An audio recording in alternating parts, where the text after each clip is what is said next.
can't eat them. They're Twizzlers from Halloween because they have gluten in them. Okay. Where are we? I think North Brunswick. But just look at the Google Maps. Yeah. Easy.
Sir, can we ask what you're doing here today?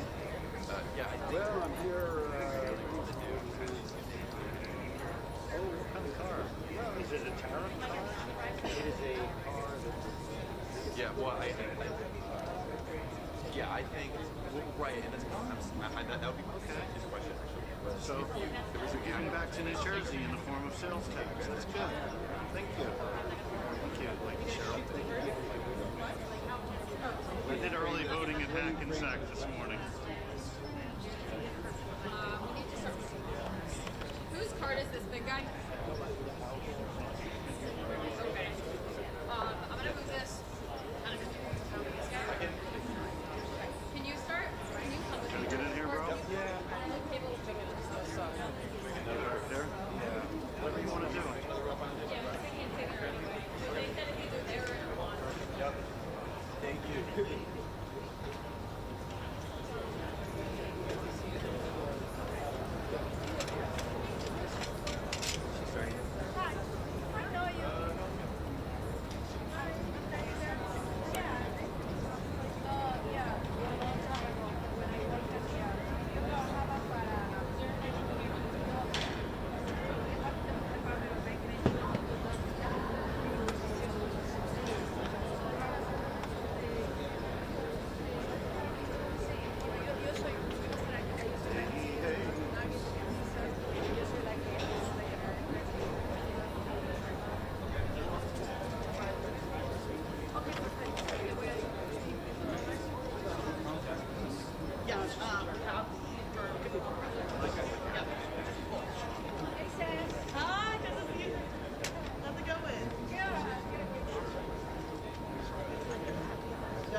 For the live view.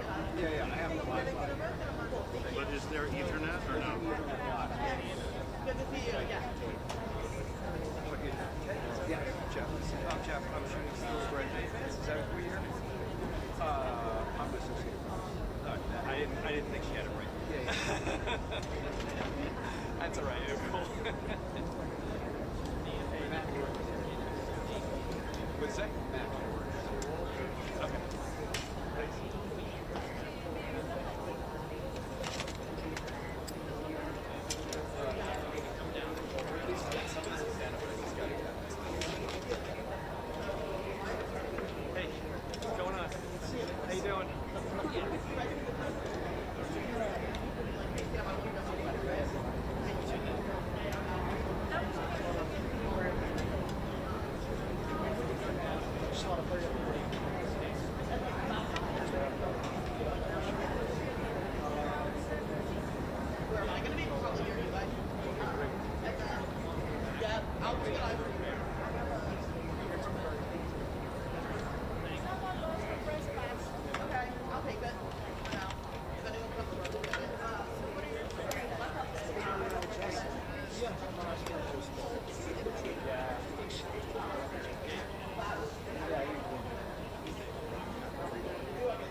put an image of a lady.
I have 4 things I want to keep plugged in, and I only got 3.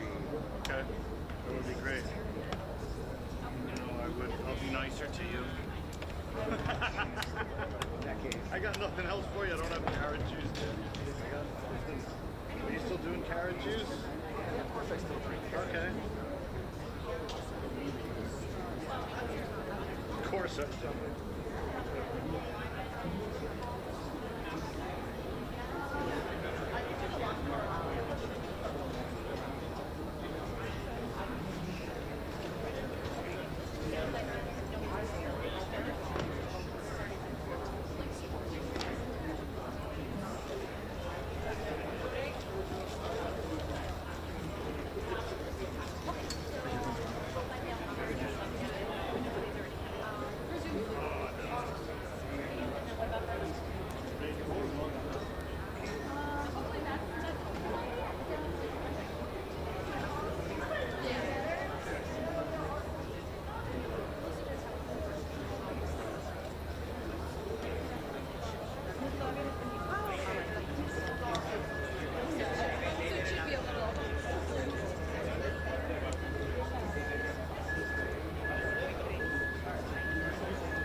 straight now. Now it's straight. Now there's no more of that. You just want to see my application.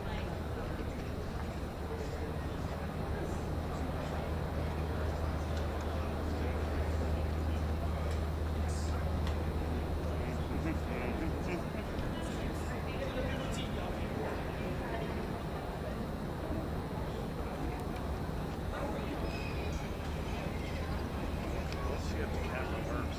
All around on my back. 350, I believe.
All right, guys, live in Lakewood, New Jersey.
Oh,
and they're both solid and sold out until December 31st. So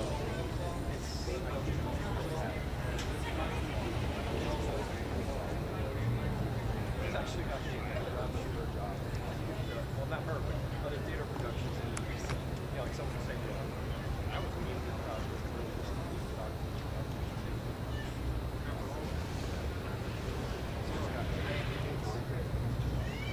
yeah, one theater in Summit.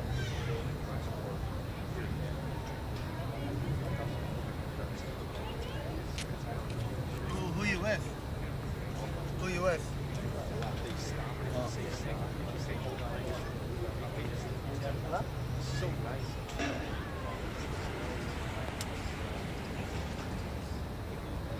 Oh.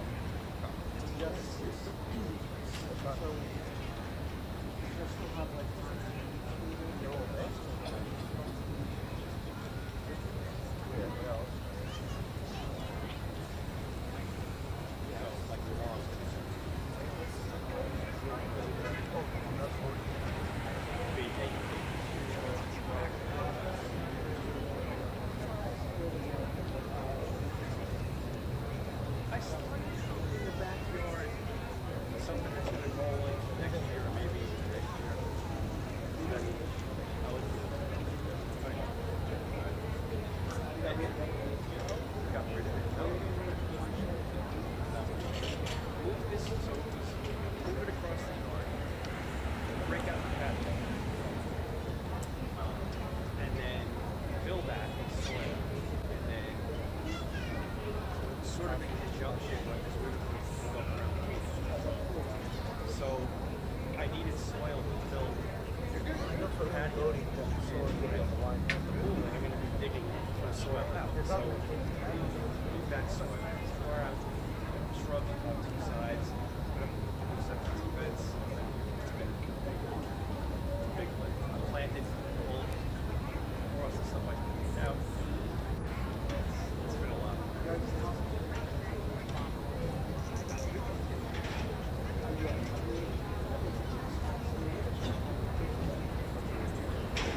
How about you?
1, 2, 3, 4, 5, 6, 7, 8, 9, 10. Hello and welcome. 1, 2, 3, 4, 5, 6, 7, 8, 9, 10. I'm going to go up to the podium now.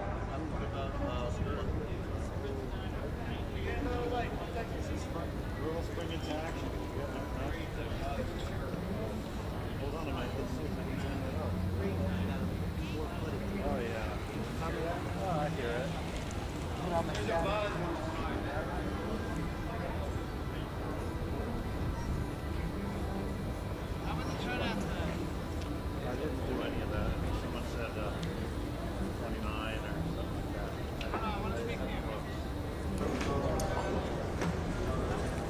1, 2, 3, 4, 5, 6, 7, 8, 9, 10. Podium mic. 1, 2, 3, 4, 5, 6, 7, 8, 9, 10.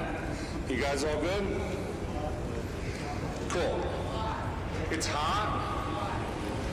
On which box? Which box are you plugged into?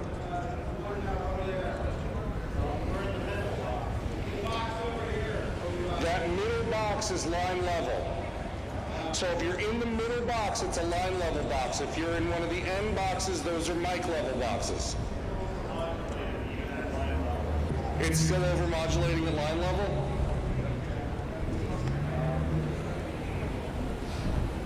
One, 2, 3, 4, is that better? 5, 6, 7, 8, 9, 10. Hey, 1, 2, 3, 4, 5, 6, 7, 8, 9, 10. Hello and welcome. Better? It's borderline. You could come down a little more.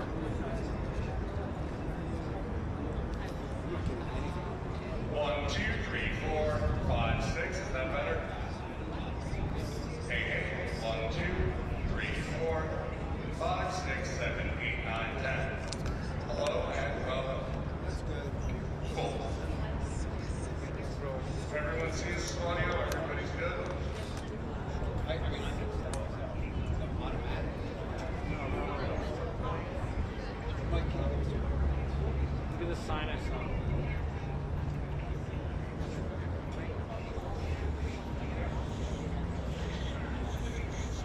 What do you want me to do?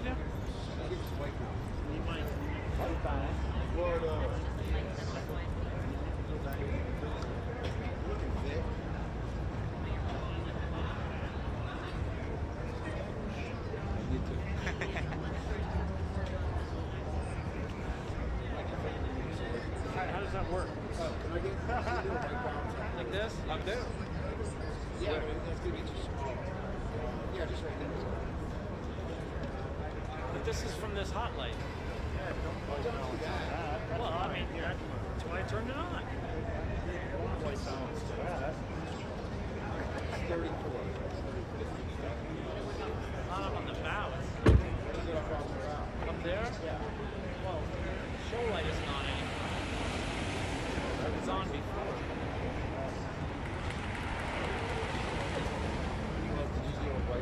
No, it's a show light is something they have to stand with.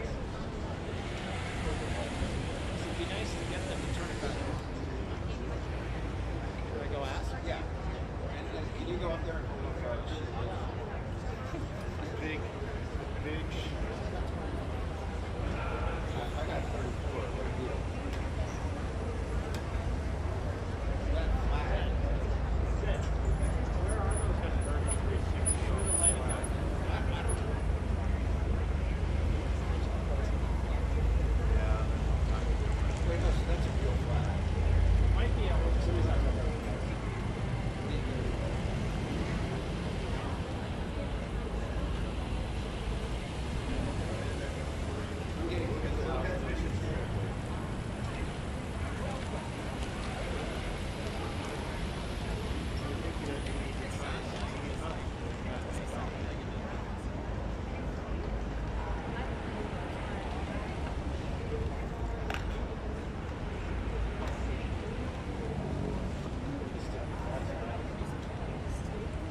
Yeah, right there. It's 3,000. It is 3,000.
too expensive. It's trusted in the over by itself.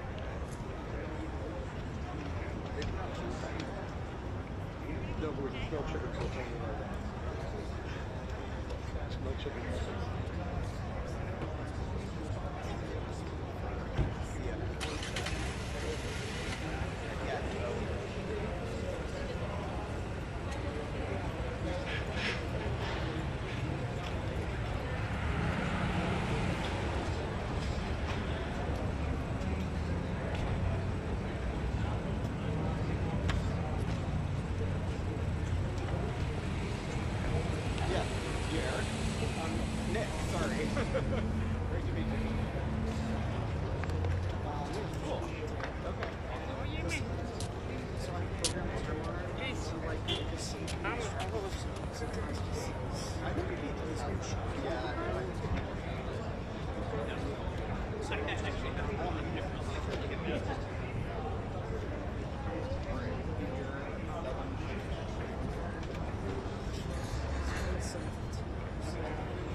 Have cables if you need them. Yeah, I'm gonna thank you.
During intense discussions in the cabinet related situation throughout their exhausting gallon of 1976 campaign. After serving as campaign manager for Ford's failed re-election, Cheney went forward to Wyoming and returned to Washington in 1978 as a representative of the Equality State, winning re-election.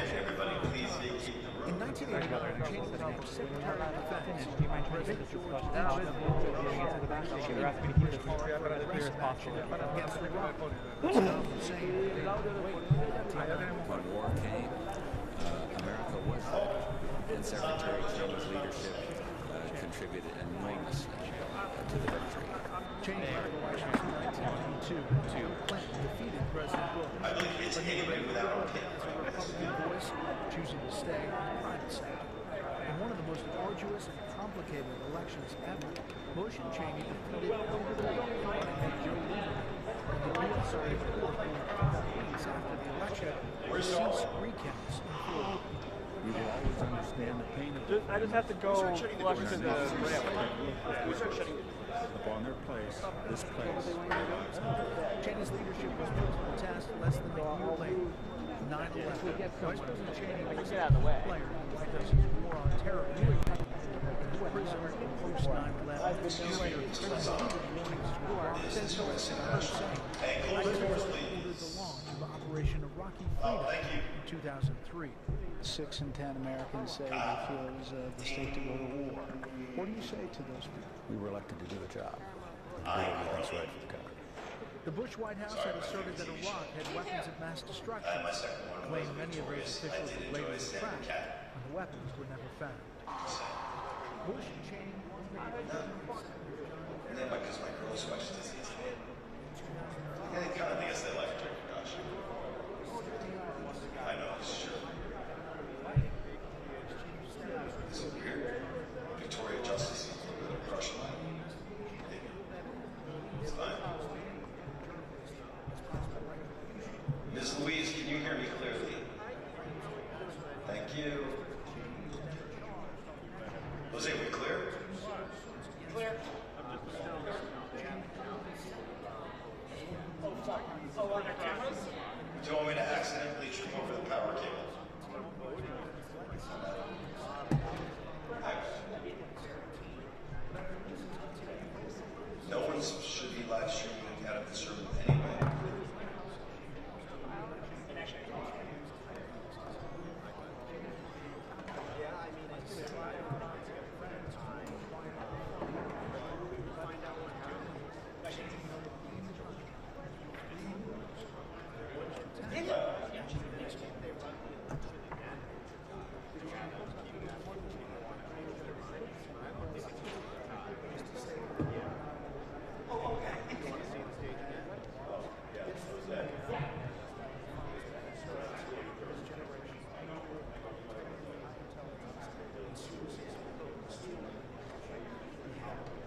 I shouldn't have the district to begin with.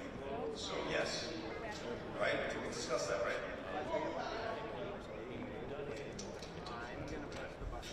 You should rescind your purchase. We're all missing this actually. What?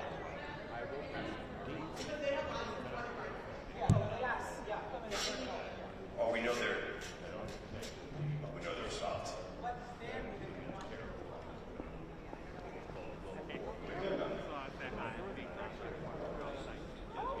And also doing a piece for breakthrough right now.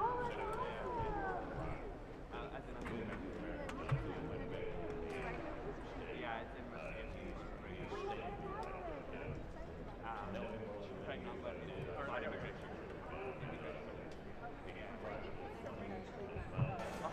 oh, yes, it's probably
Hector's going to.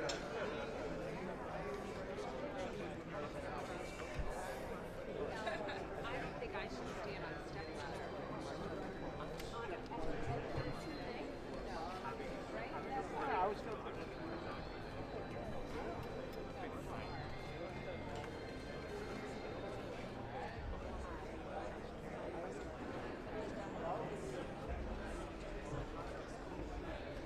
Well, go over there and look and see what it looks like.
where I'm way more active.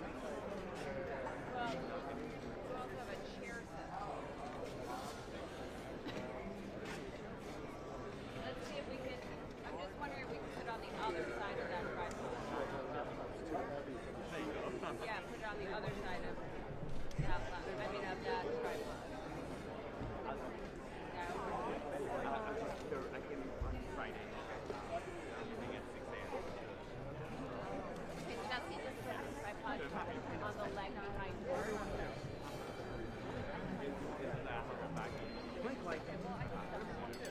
And that buys me like 2 more seconds. No, but it's fine if he's What's the percentage? well, don't move back yet. Let him get on the other side of you. You're not on the other side of him. Yeah, there we go. And then the other side of the leg. No, and then the other side of the leg. And push it down and you'll be cool. Yeah.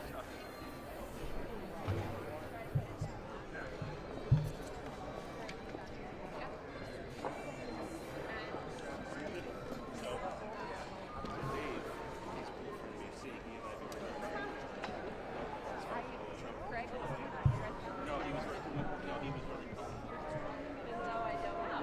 We've gained I am some not that. he no longer likes me. No, I like it. Hey, if I just shove it up here, we don't all three of us. Today, that number is Okay, great. I'm comfortable with that. No, I'll go make sure it's 1.75. Is your light there, or do you have a light on your camera? Okay, so you probably want to bring it down. Wow, this is checking away. Yeah. Well, at least you have a light. There are a lot of two-letters who are sort of as enthused about Cuomo himself as much as they dislike Zoran Mamdani. So when you see such a huge change in terms of it does bode well for Mamdani. And so now you have a lot of analysts also sort of looking at the demographics of voting. So in terms of early voting, My way? Miss Warren. Hi, Linda. I can't wait to stand next to your long legs. What's that? I can't wait to stand next to your long legs. I'll put my heels on. That's all right. I'll put my sneakers on. No, I'm not going to put heels on now. I saw you outside. I saw you too. I know you were in front of me. I would say it's looking way Wait, were you wearing a red jacket? I was. I left it outside. You know, I got it equal opportunity. Sorry. Hey, do you know where the bathroom is, by the way? Yeah, go right back out there. Yeah. Immediately to your right. Okay, yeah, I'm leaving this. Sure.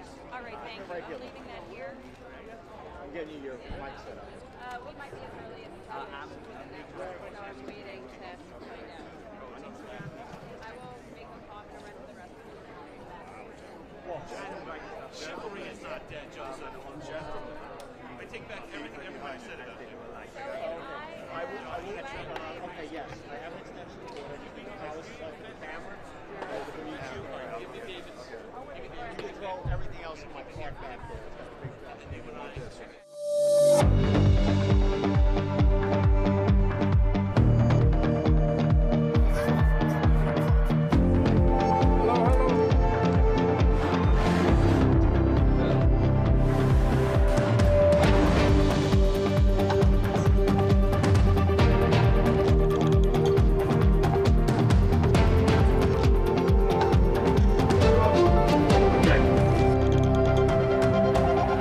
From the Associated Press, this is Election Night 2025. Live from Washington, here is Meg Kennard.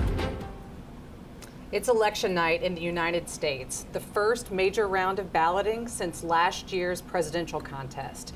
And the key races up for grabs tonight could forecast Americans' political feelings headed into next year's midterms. I'm Meg Kennard, here live at our Election Night Control Center in Washington, where AP's Decision Desk will call races across the country tonight, from governor's contests in key states to ballot measures, special congressional elections, and municipal races in some of America's biggest cities. We will have live images coming to you all night from AP journalists across the country, following candidates and their supporters as voting wraps up and the counting begins. Also throughout tonight's coverage, you'll be seeing 4 boxes on your screen with the live video coming in from our AP teams across the U.S. They will be showcasing the 3 top races we are covering, which you can see right now. In the upper right, you'll be seeing images coming in from the New York City mayor's race. In the lower right, the Virginia governor's race, and in the lower left, the New Jersey governor's race. We have 20 live cameras across the country covering you from the East Coast to the West Coast. And we will also be bringing you information on polls as they close across the states voting tonight, as well as AP race calls, as winners are declared by our decision team here in Washington. Joining me throughout our live coverage tonight is AP White House correspondent Zoran Mamdani. Zoran, hello. Happy election night. Happy election night to you. I always feel good if it's election night in America. You and I are right here. Where else could we be? Where else could we be? Let's take a look at the map of everything that's happening across the country tonight and kind of get our bearings. You can see now states highlighted in green. Those are where we're watching key races, and some of the first polls will be closing within the next half hour in Virginia and Georgia. In Georgia, that's where residents of Atlanta are electing a new mayor. So, Sagar, can you set the table for us briefly, just taking the big picture, the big look across the country, kind of what we're looking at tonight? With such narrow House control, redistricting has kind of taken over this election. So let's start with California. Proposition 50, a Democratic push to redraw 5 districts and essentially strip them of being GOP seats. Democrats only need to gain 3 seats in the House in next year's midterms to take House control. Republicans obviously trying to hold on to it. They had already mounted their own redistricting battles across the country, including in Texas, which is kind of where it got off to a start. And Texas, by happenstance, has the only congressional race of the night, and that's a special election to replace Democrat Sylvester Turner, who passed away earlier this year. Right. Okay. So a little bit of congressional mixed in with some of these other races that we're following. So now let's go specifically to the East Coast, and those are where some of the bigger contests that we're following tonight are happening. On your screen, you can take a look at this map. Those states highlighted in green, those are the gubernatorial race states of New Jersey and Virginia. That big red circle, that's New York City, which has tonight's marquee contest, that mayoral race. So thinking about these gubernatorial contests, particularly Sagar, just kind of remind us what's at stake tonight. 2 of them, New Jersey and Virginia, the only 2 states in the country that elect their governor of the year after a presidential race. And they have both been kind of a bellwether. After that first year of a presidential administration, they historically have voted in a governor of the opposite party that holds the White House. So a lot of attention, really more than usual, nationally has been paid to both of these races. You have Abigail Spanberger, who's a Democrat congresswoman from New Jersey, running against the lieutenant governor, Winsome Earls-Sears, who would become the first black female governor anywhere in America if she were to win. Either way, Virginia will get its first female governor. Then you look at New Jersey, Mikie Sherrill, another Democrat congresswoman, taking on someone Donald Trump has backed very heavily, Jack Ciattarelli. He's a state lawmaker. He had once come out against Trump. The president now strongly, just a few minutes ago, urging supporters to back him. This essentially becomes a referendum on what these first 9 months or so of the Trump administration have looked like to a lot of Americans. Always interesting to get those first looks, and this being our first major round of elections since Donald Trump's return to the White House. So we're seeing it right there, and we'll be keeping a close look. And he, of course, has had an outweighed presence in all of this. Absolutely. Thank you, Sagar. We'll be diving more into all of those races tonight. We'll return you now to our live pictures from across the country, including right here in Washington, where we have a live look at our AP Washington newsroom. That's where our race callers will be hard at work tonight, analyzing voter data, and where we will be going live later for a conversation about AP's role on election night. As you can see otherwise on your screen, we continue to have live pictures from New York City campaign rally for Zoran Mamdani, as well as a shot from the Virginia governor's race and also Andrew Cuomo's campaign rally site there in New York City. We will be back to speak with some of the AP reporters on the ground covering that marquee contest tonight, the New York City mayor's race. Back soon.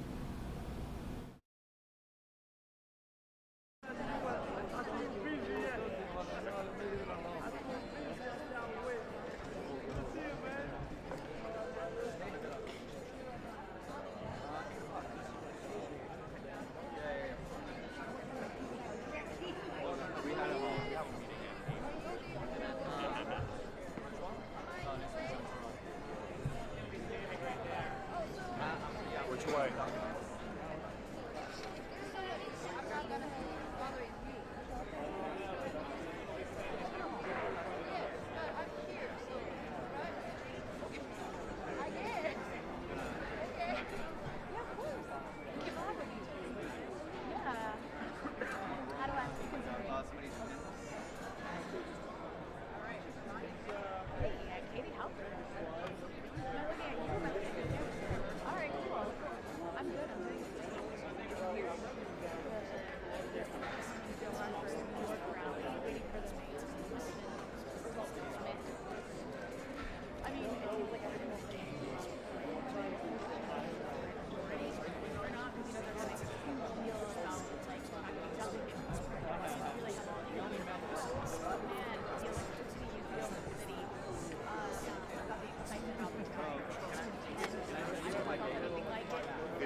You like it?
From the Associated Press, this is an Election Night 2025 update. Live from Washington, here is Meg Kennard. Welcome back. You are now looking at live pictures from some of those top races that we are covering across the country, including the Virginia gubernatorial contest and the New York City mayoral race. That race is perhaps tonight's top contest, with 3 candidates vying to lead the nation's biggest city. This election has been full of ups and downs, from Democratic nominee Zoran Mamdani's digitally focused campaign to the incumbent dropping out but remaining on ballots, and a former governor losing the Democratic primary and now running as an independent. I'm joined now by AP correspondent Philip Crowther, who is live tonight at the election night headquarters for Mamdani. Philip, it's great to have you with us. If you could start by just giving us a lay of the land and what you're seeing and hearing there on the ground in these closing hours, really, of this campaign. Yeah, quiet here right now inside the ornate Paramount Theater in downtown Brooklyn. No members of the public, no supporters of Zoran Mamdani, the 34-year-old state assembly member, have arrived here yet. There are a lot of members of the media here, though. There is huge interest in this New York City mayoral race. We don't expect to see Zoran Mamdani for another few hours yet because, well, first of all, voting is still underway here in New York City until 9 p.m. Eastern time. It began at 6 a.m. this morning, and all indications are that turnout is very high indeed. The latest numbers come to us from 6 p.m. local time here in New York City, from the New York City Board of Elections, that says that 1.7 million New Yorkers have cast their ballots so far. That's the largest number in a New York City mayoral race in the last 30 years. There was early voting also here in New York City that was very popular. Today, on this election day here in the city, we saw 2 of what is considered a 3-horse race. 2 candidates cast their ballots in the city today. That was, of course, Zoran Mamdani, the 34-year-old, very much considered the front runner in the latest polls over the last few weeks. He cast his ballot in the borough of Queens, and his closest competitor, who he beat, of course, in June in the Democratic Party primary, that's Andrew Cuomo, the former governor of the state of New York. He cast his ballot in Manhattan. There is one more candidate, that's the Republican Curtis Sliwa, in again what is considered a 3-horse race to become mayor of New York City. As I mentioned, interest in this contest here in New York City is huge. We have seen this turn from not necessarily a local race, but certainly not a national one, into a race with national consequences and certainly national interest. And here tonight we are seeing international interest as well, with media members from around the world here in Brooklyn tonight. In fact, what we see here around us is more akin to a national primary contest or even a presidential candidates rally in terms of how many people we are seeing here tonight. It's a really big night for the Democratic Party, who will find out whether a Democratic socialist will become the next mayor of New York City. And from here, we will also be bringing you the analysis of how Democrats are doing in the other races in the country. You already mentioned the races for the governorship in Virginia and New Jersey, 2 of the most important races tonight on this election night. Thank you so much, Philip. And you're right, we will be coming back to you later for more analysis in this and other contests. So thank you so much. Looking forward to that as well. Next up, we are going across the river to New Jersey, where the governor's race has at times been a bellwether for how voters are feeling about the party of the sitting president. AP correspondent Mike Sisak is live at an event where supporters of Jack Ciattarelli are gathering on this election night. Hey, Mike, it's really good to see you, too. Now, I'm hoping you can kind of do the same thing for us and give us a sense of how the closing days of this campaign have been going and what you're seeing there tonight on election night. Good evening, Meg. Yeah, we are here at Jack Ciattarelli's headquarters in Bridgewater, New Jersey. Much like at the venue where Phil is, no supporters yet in the room. It's all media here gathered doing reports as we await the closing of polls at 8 p.m. Eastern Time. But there are many supporters at this hotel gathered in the lobby. a festive mood as the last votes are cast. Jack Ciattarelli is the Republican candidate. He's facing off with Mikie Sherrill. This is an open election. Phil Murphy, the incumbent governor, is term limited. He's serving out the remainder of his second term and is not allowed to run again. So you have Jack Ciattarelli making his third attempt to become governor of New Jersey. He lost in a primary in 2017, and he lost to Phil Murphy by just 3 percentage points in 2021. And then you have Mikie Sherrill, who's a U.S. representative, member of Congress. She represents the suburbs in northern New Jersey. She's been in Congress since 2019, and she's even been talked about as a potential candidate down the road for the White House. But as you said, this is a potential bellwether referendum, not only on the president's party, the Republicans, but also on Democrats. In this race, in the last few days, President Donald Trump held a telephone town hall in support of Jack Ciattarelli. He called Ciattarelli a great candidate. And one of the key issues in this race is the cost of living, particularly the cost of energy. And Donald Trump said that Jack Ciattarelli, to him, is the best candidate, the best person he knows on energy that isn't involved in the energy field. And he also said, without citing any evidence, that Jack Ciattarelli will bring down energy prices for New Jersey homeowners by half, whereas he accuses Mikie Sherrill of potentially raising those prices by double. Now, Sherrill, she is proposed an emergency order, one of her first acts as governor, if she's elected, to freeze energy costs from being hiked. That is a critical issue in this race. And she's also focused on fighting Trump. So again, we go to that theme of a referendum on Donald Trump. One of the issues that she has seized upon is Trump's decision to freeze funding for the tunnel linking New Jersey and New York City, the Amtrak rail tunnel. So polls close at 8 o'clock in New Jersey, and we will be watching the votes here from Jack Ciattarelli's headquarters in Bridgewater. Thank you so much, Mike. We will keep an eye on that and be back to you to get more information tonight, as well as keep our eyes peeled for those poll closings coming up, like you mentioned. The AP has played an important role in U.S. elections for nearly 180 years. With that in mind, we will return you now to our live look at AP's Washington, D.C. newsroom. This is where our decision desk is going to be making the calls that declare winners in tonight's elections. And in just a few moments, we'll be bringing you rare live access to that newsroom, where we'll learn more about what goes into these decisions from Sagar's conversation with Washington Bureau Chief Anna Johnson. After the break. See you in a moment.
From the Associated Press, this is an Election Night 2025 update. Live from Washington, here is Meg Kennard. Welcome back. The Associated Press has long been known for our coverage of U.S. elections. Sagar is downstairs in our AP newsroom with Washington Bureau Chief Anna Johnson for a conversation about the role that AP plays in United States elections. Sagar, take it away.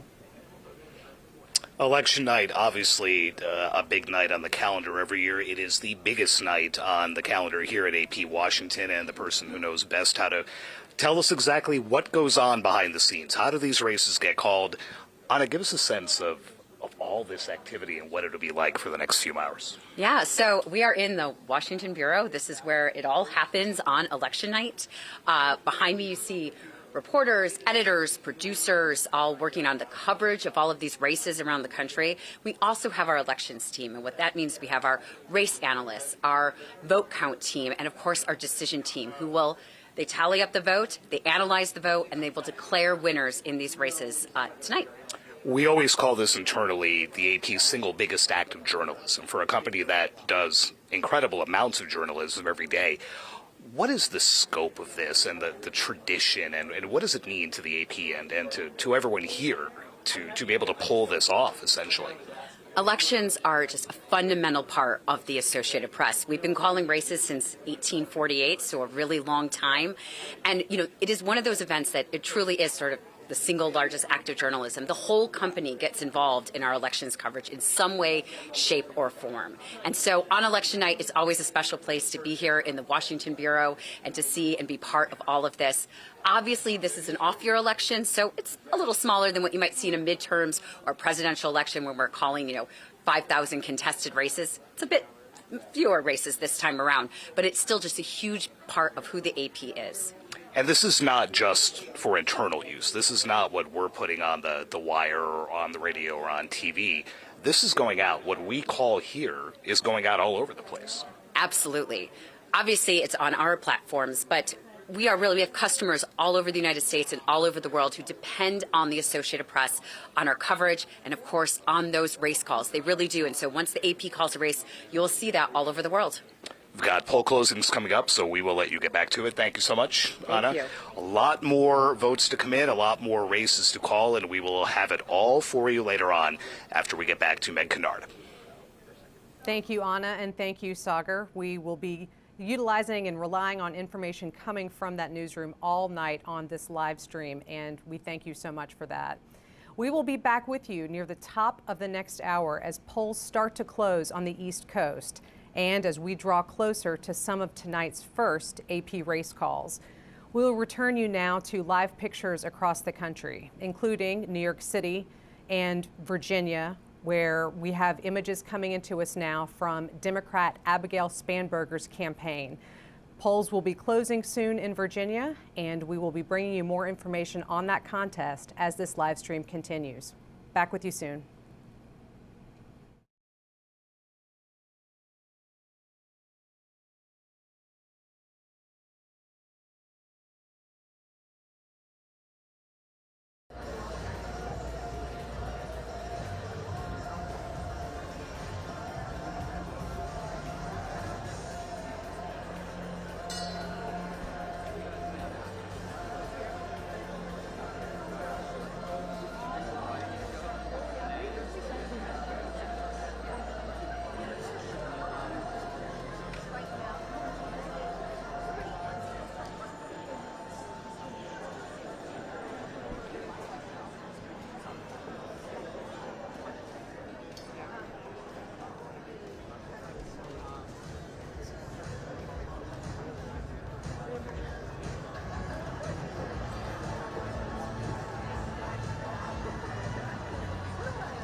From the Associated Press, this is an Election Night 2025 update. Live from Washington, here is Meg Kennard.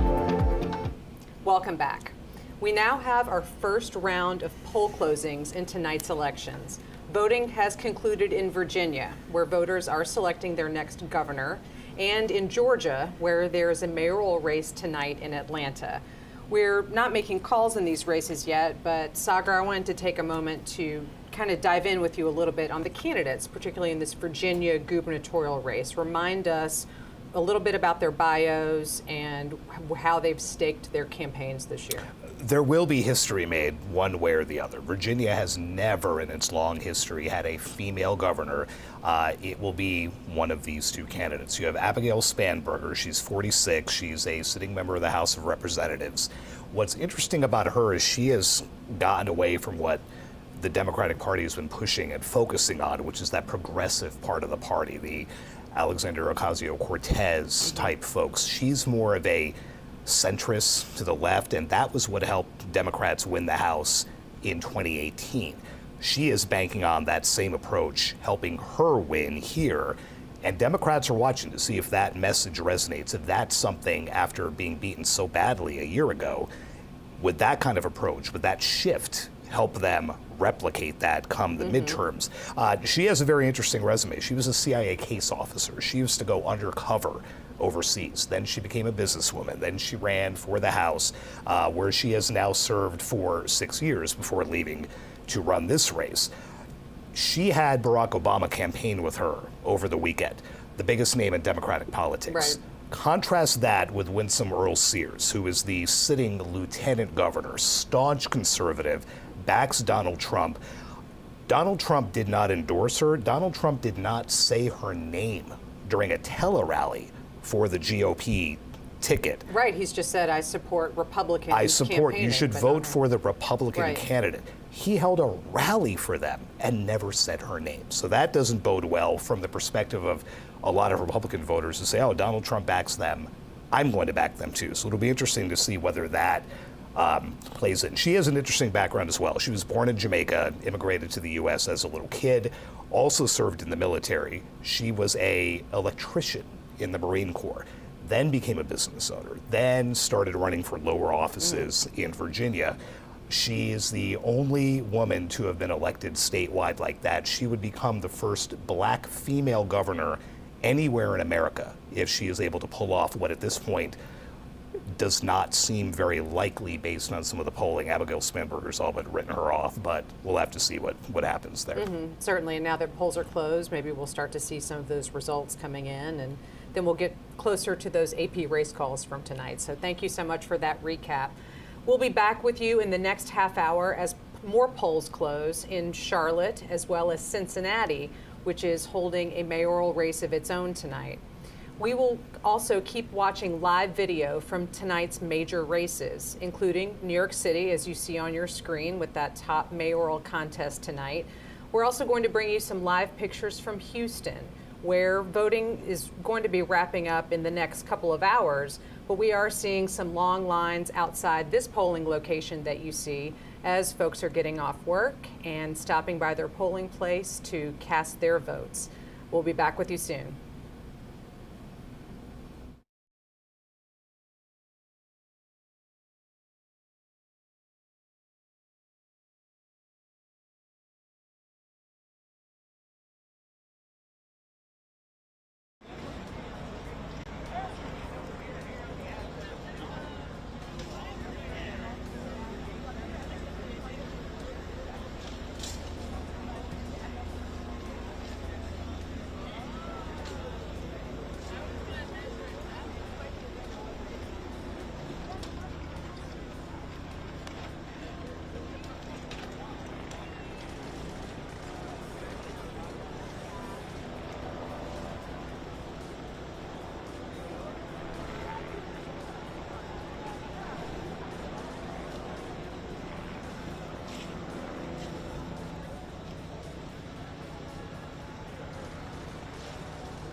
No, I have not.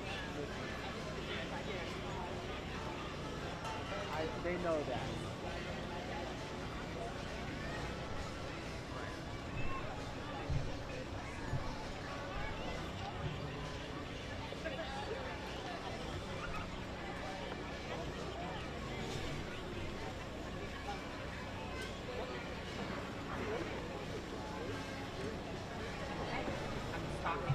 Hello. All right. This is what the mic sounds like. I can't see any of you. It is very bright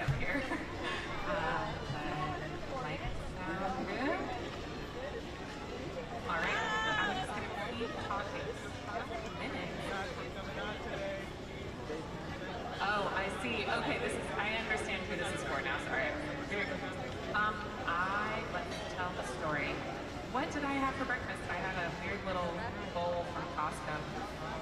I can say about the run of the night, sure, that at some point Zoran Mamdani will be here. And yay! Yes, we are hoping for a woo, and he will speak. We'll play some music. There will be some tables set up here at the front for folks who want to lean. We'll have some room for dancing. And yeah, we'll dance. We'll have a DJ over here. The DJ played at our soccer tournament. He was great. It definitely sounds a little echoey up here. I don't know if it's supposed to, but if it's not supposed to, the echo to the stage is quite a lot. Remains very bright, so still just looking at a bunch of lights. Oh, that's better, thank you. Okay, gonna keep talking. Thank you. Yeah. Yeah. Nope, we're still checking. Okay, keep checking. Let's see, what did I have for lunch today? I had matzo ball soup from Junior's across the street. It was really tasty. If anybody needs some matzo ball soup, head on over to Junior's. Might get some cheesecake later. Oh boy. Yep. Can somebody yell if you still need me to be talking and I'll keep talking? Okay, keep talking please. Great, I'm gonna continue talking. Well, let's see, today is November 4th. It is election day. Polls opened at 6 o'clock a.m. Hope they close at 9 on schedule. We're getting a teleprompter set up here. This is nice. There's a person taking my photo. Great. I'm glad I got my glam on before I did sound check. We are still checking. Checking for folks in the back. We're deciding what walkout music will be played this evening. It's going to be a big surprise, or you might hear it in like 2 minutes. One or the other. And we're still checking. How does it sound out in the house? Keep going. Okay. Wow. Thank you, Corey. Hello. All right. We're checking. We are at the Zoran Mamdani election night party here at Brooklyn Paramount, which is located in Brooklyn on Flatbush Avenue. What other fun facts do I know about this building? The ceiling is very pretty. You should look up if you haven't looked up yet. The ceiling in the lobby, also very pretty. Lots of different lights you can put on that. This used to be a basketball court, which just feels like a very weird space to have a basketball court. And I wonder if the ceiling was the same when it was a basketball court. Ooh, I hope you guys are getting your sound. Let's see. What else? I don't think anyone will use the handheld mic. They will just talk right here. We're going to keep going. Thank you, Corey. Yes. Okay. And we are sound checking. People can hear me talking. Just going to keep talking. Corey, what else should I tell the fine folks of the room? Let's see. It's going to be a fun part. We're going to do lots of dancing. That table just looked like it was about to fall over. Good catch for a person who caught that table. We are still talking into the mic. Here we go. Oh, he's cutting our videos. I am talking. All right. Let's see. What are we talking about? We're talking about freezing the rent. We're talking about making buses fast and free. We're talking about universal child care. Zoran Mamdani will stand up here and say a lot of words about those things. He will thank our staff. He will thank our volunteers. He will, I should not be previewing, I don't know what he's going to say, but I imagine that's how an election day speech goes. And we're still checking. In the house, do we still need me to be talking?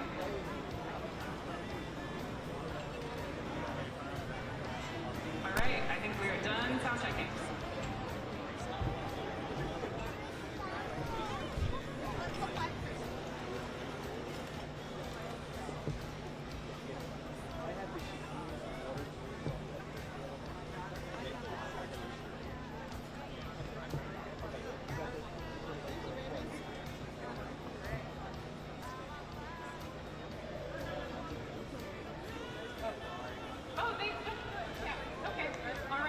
still to keep talking. I don't know who needs me to still keep talking, but I will keep talking. What else can I talk to you about? Today is November. The weather was very nice. It was not super cold. If you were at our election night party in June, it was quite hot. And it was on a roof, and we didn't have nearly as many risers. So I hope this is feeling like an upgrade. They are still checking. I don't know what to tell you about. Let me see what's happening in the news today. It is 7:27 p.m., which means polls close. Oh, it's dark now. Okay, polls close in about an hour and 33 minutes. And I am still up here talking. I hope I will not be talking for another hour and 33 minutes, but I am continuing. Yes, so the news cameras did not woo that they need me to keep talking. They told someone, okay. I hope you guys are getting your audio set. I can't see any of you, so if you need me to keep going, I'm just going to keep talking. What else can I talk to you about? This is why I don't make the campaign speeches.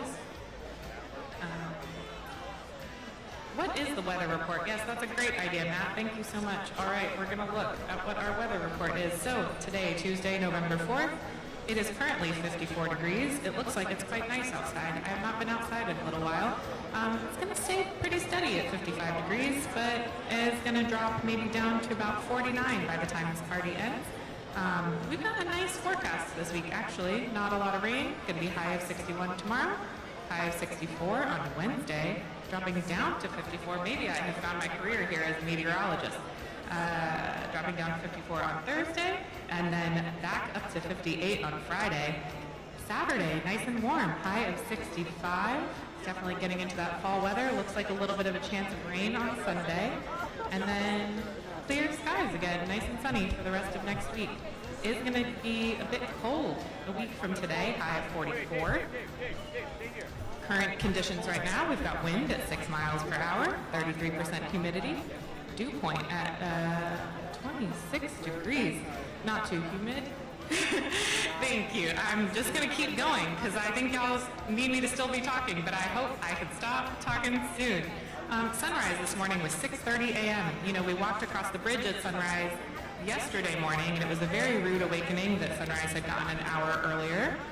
If we had done that last week, it would have been at 7:30, and it was a very early day. Sunset, 4:48, also pretty rude. Not the end of the world, though. Let's see.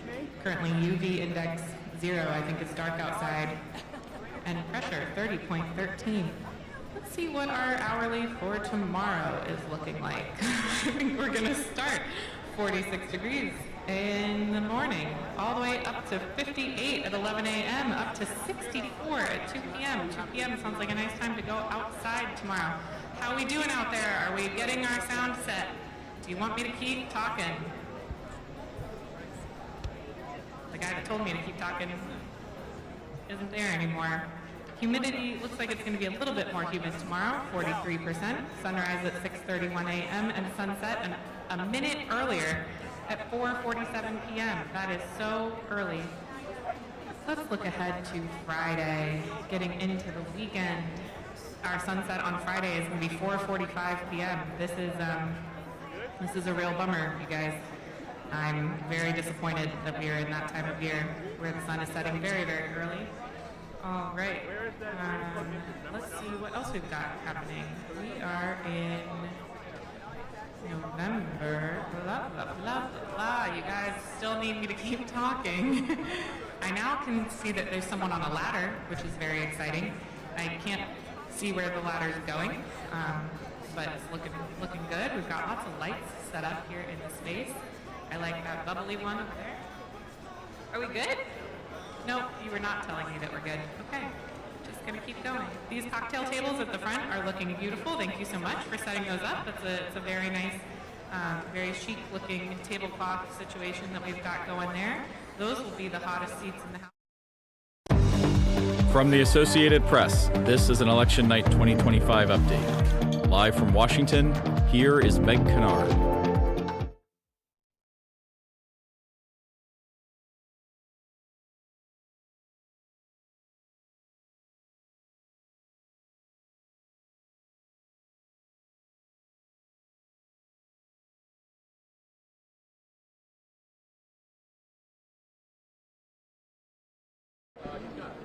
or no? No, I've got nothing. Back to you, Philip. Just to let you know, I've got nothing through IFB right now.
From the Associated Press, this is an Election Night 2025 update. Live from Washington, here is Meg Kennard. Welcome back. And we have Philip Crowther back in New York City, where he's been covering the mayoral race for us this evening, and we're going back to him for some more information. So, Philip, back to you.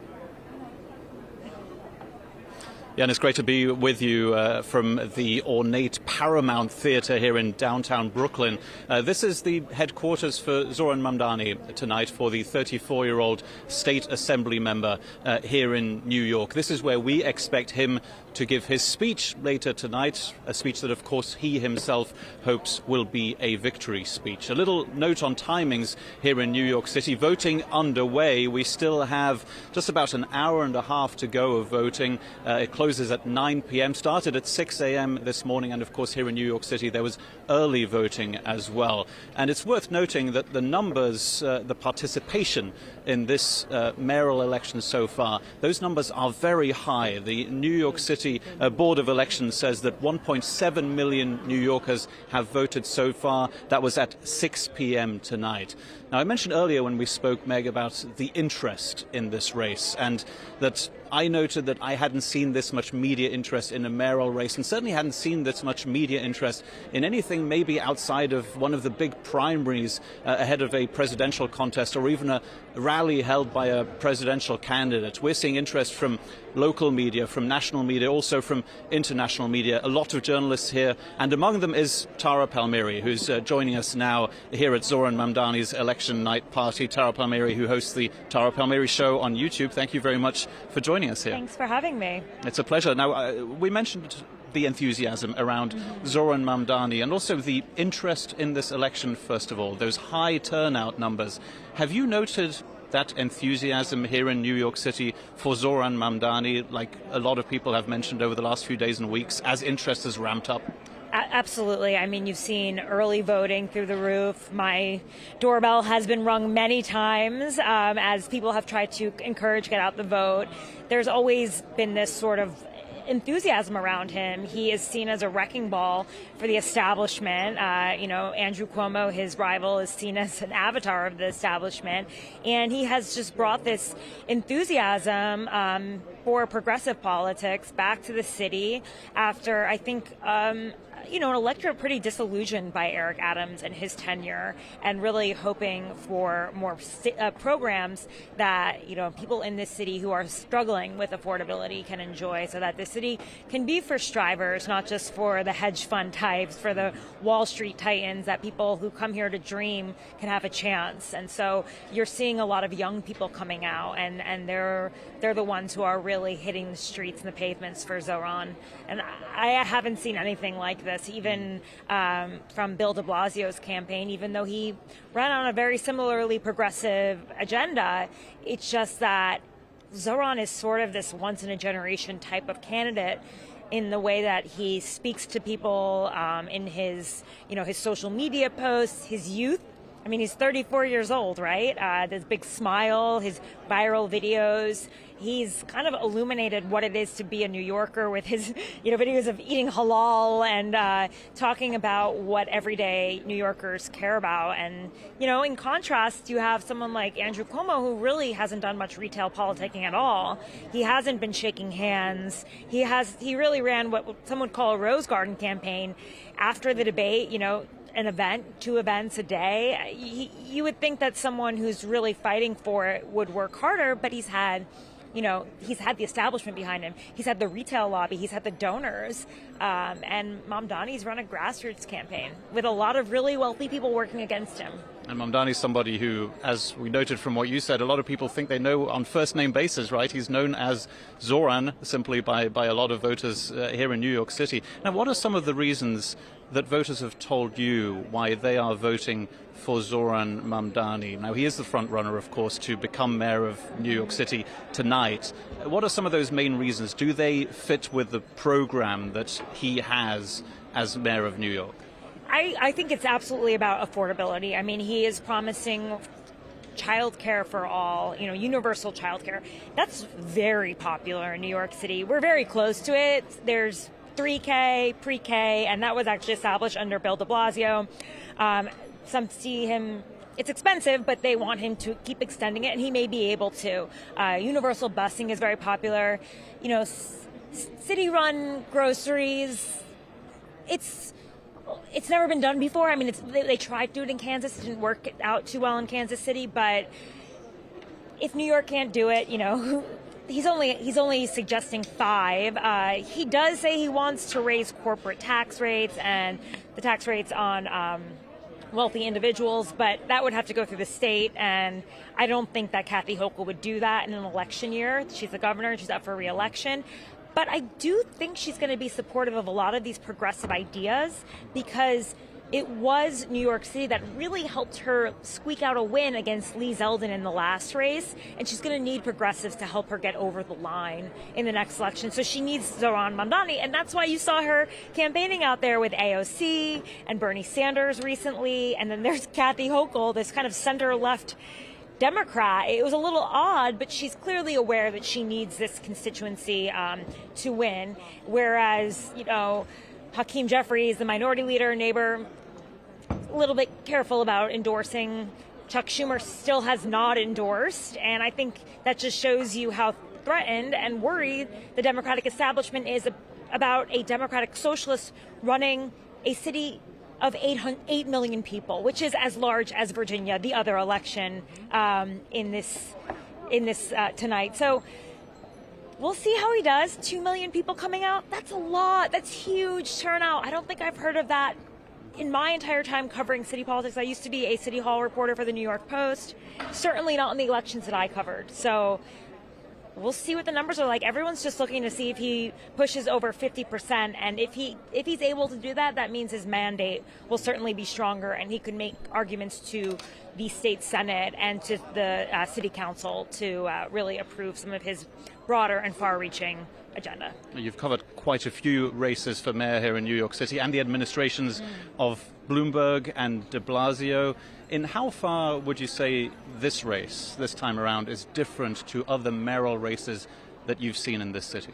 I think by the third term that I covered for Mayor Bloomberg, people were a little bit over it. He had to spend a lot of money. He ran as an independent. They sort of begrudgingly took him for a third term, right? There wasn't a sort of enthusiasm. When I covered Bill de Blasio, I think there was excitement, but I think, he leaned into having a biracial family, and that was kind of cool and different. Go with the fro was his campaign based on his son's fro, and he had this very progressive agenda as well, but he didn't really spark a national interest in the way that Zoran Mamdani has. And so I think what you're seeing right now is just like a surge of youth vote. And there's the other part about it is that Zoran Mamdani is very controversial because of his stances on Israel, right? He said that if Bibi Netanyahu, the Prime Minister of Israel, comes to New York, he will arrest him for being a war criminal. This is a very controversial stance in New York City, a city where Bill de Blasio went to visit Israel. Andrew Cuomo has gone to visit Israel. Mayoral candidates are asked whether they will go to visit Israel. And it's interesting, when he was asked during the debate if he would go to Israel, he was like, I'm the mayor of New York. I'm not going anywhere. I'm staying here right now. But, it's a difficult place to have that sort of position.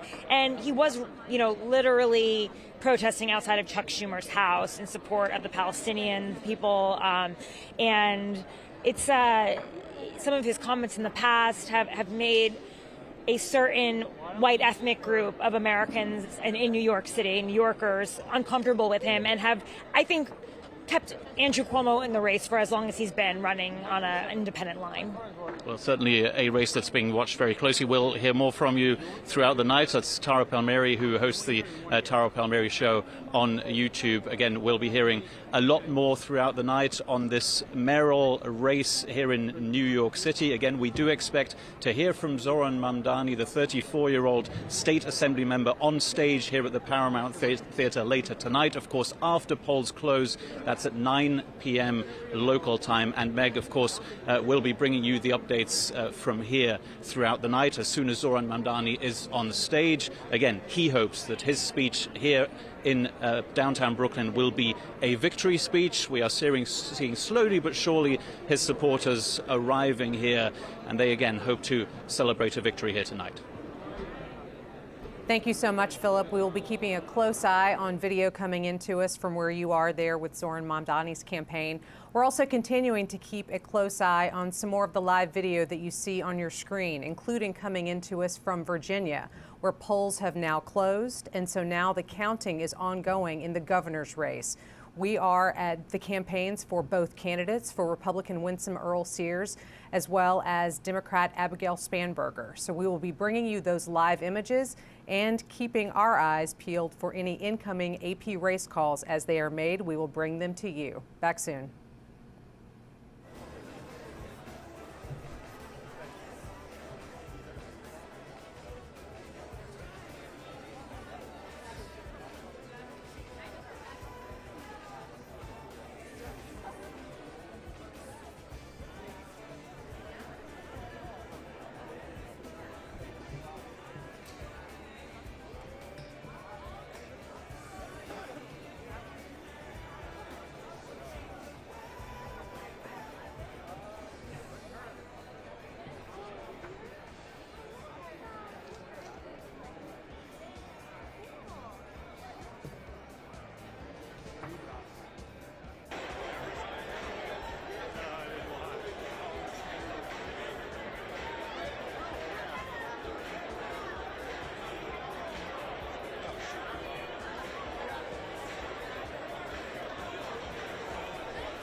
election in 2024, Abigail Spanberger.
From the Associated Press, this is an Election Night 2025 update. Live from Washington, here is Meg Kennard.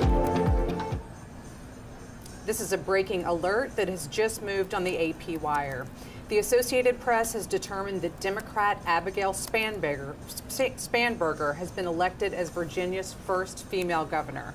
This call comes about an hour after polls closed in Virginia, the first in the wave of poll closings happening this evening across the country. Joining me to dive further into this race is Zoran Mamdani. Sagar, so let's recap. What was at stake in this race, and what does it mean now that AP has declared Spanberger the victor? Like the other races all around the country, Meg, this is essentially a referendum on the first 9 months of the Trump term. He lost Virginia in 3 straight races, but gained ground in the most recent presidential election last year. So this was essentially a test of whether someone like the sitting lieutenant governor, who is generally in the Trump type of mold, Winsome Earl-Sears, could be a Republican that would win in a swing state. That obviously did not happen. This call came very quickly. Abigail Spanberger, who has been more of a centrist Democrat than a lot of the progressives that we've seen, that seemed to resonate with voters there. Keeping in mind that Virginia's been particularly hit hard by a lot of Trump policies. More than 100,000 federal workers in the state. So the government shutdown that as of midnight will become the longest in American history has hit hard there. And Spanberger made it a point not to directly go after Trump in her rally. She often didn't even name him. She just talked about ways the state could move forward. That obviously resonated over picking someone who, again, is in Trump's general mold. So definitely in this campaign, and I've seen it every time I'm here in Washington, all of the ads, the influx of discussion about things that the Trump administration has brought to Virginians, but also coming from here in the capital area, spilling over into Virginia, as you referenced, that could have been on a lot of people's minds. This is partly what the GOP feared, was that there would be backlash, and there always is the year or two after a presidential election. But again, this was a testing ground of sorts to see whether that Trump message played. It did not. It's notable that the president barely backed Winsome Earl-Sears. We mentioned it earlier. He had a tele-rally for the candidates last night. Never once said her name. Right. All he generically said was vote for the Republican. Didn't say her name, never endorsed her, never stepped foot in Virginia for campaign purposes. So he essentially stayed out of it while giving full-throated support to the GOP candidate for governor in New Jersey. This was categorically the opposite, and as a result, Democrats win back the governor's seat after Glenn Youngkin, the Republican, won 4 years ago. Right. Thank you for that analysis. We'll be keeping our eyes out for more AP race calls as they come in. As you can see on your screen, we have images coming in, live pictures from Spanberger's campaign rally in Virginia, as well as Republican Winsome Earl-Sears.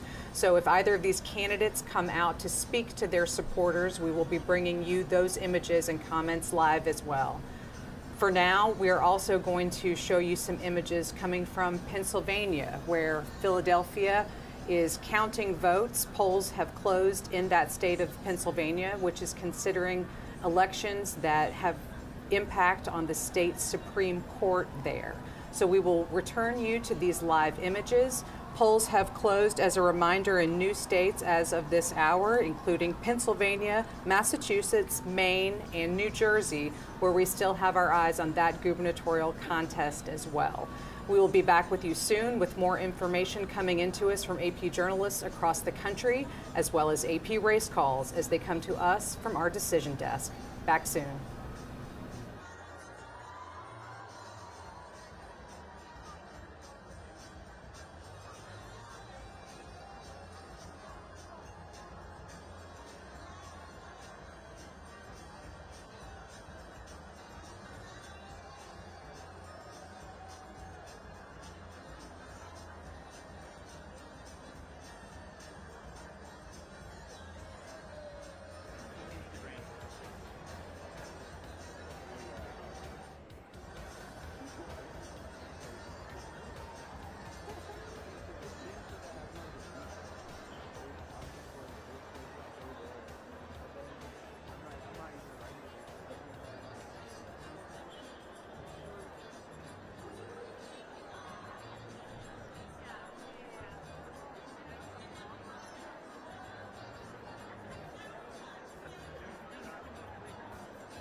joined by the next first family of Virginia.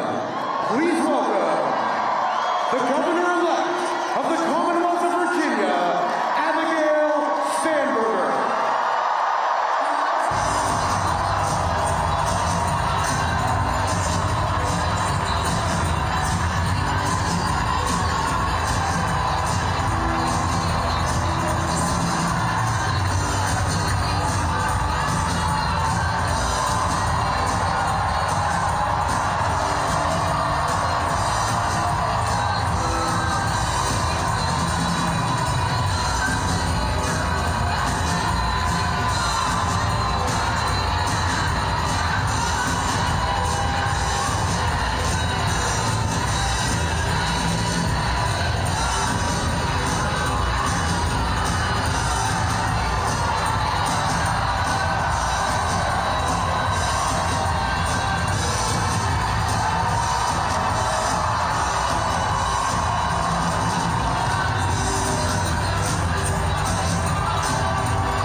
Of the Commonwealth, a message to our neighbors and our fellow Americans across the country.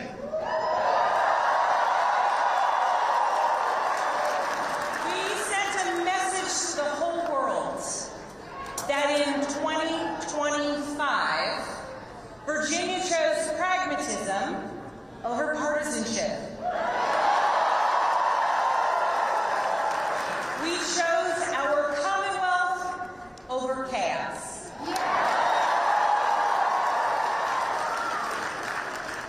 You all chose leadership that will focus relentlessly on what matters most. Lowering costs, keeping our communities safe, and strengthening our economy for every Virginian.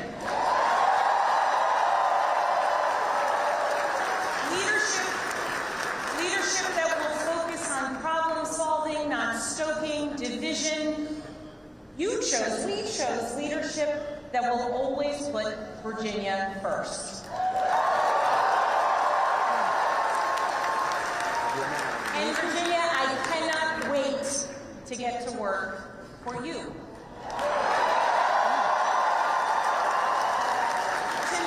Tonight we turned a page. We turned that page by listening to our neighbors, focusing on practical results, laying out a clear agenda and leading with decency and determination.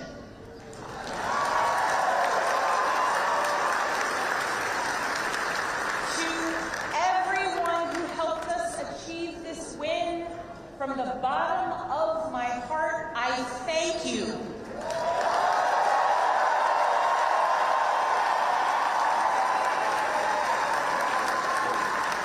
I thank you for the trust that you have placed in me, and it is the honor of my lifetime to be elected the 75th governor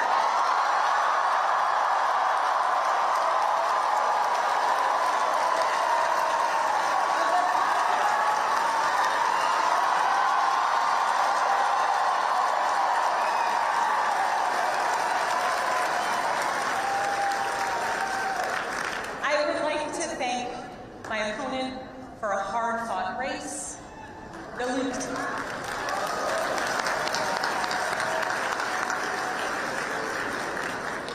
Lieutenant Governor's story, her military service, and her years of service here in Virginia deserve our respect and our gratitude, and I ask that you join me in wishing her and her family well.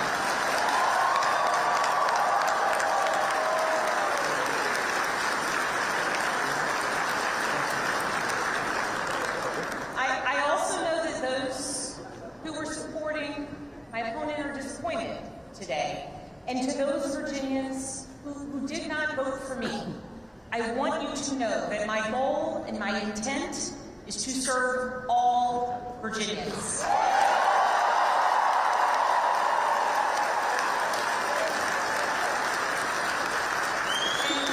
And that means that I will listen to you, I will work for you and with you. That is the approach that I've taken throughout my entire career. I have worked with anyone and everyone, regardless of political party, to deliver results for the people that I serve. And that's because I believe in this idea that there is so much more that unites us as Virginians and as Americans than divides us.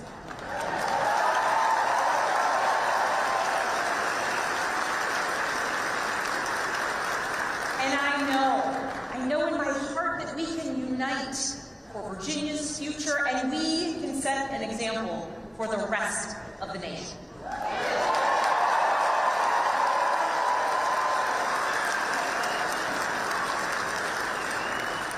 Our founders understood this from the very beginning. They didn't choose to call Virginia a Commonwealth by accident. They chose it to signify that our government would be based on the power of the people united for a common good. Not for a political party, not for a president, not for a monarch, but for a common good, together. And tonight, Virginia proved that that tradition is alive and well. We are still a Commonwealth in every sense of the word.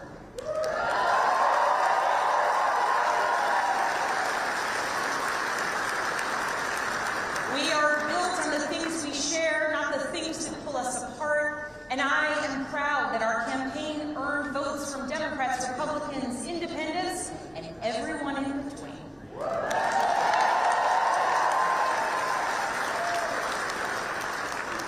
That's the Virginia I know, that's the Virginia I love, and that's the Virginia I will have the honor of serving as our next governor.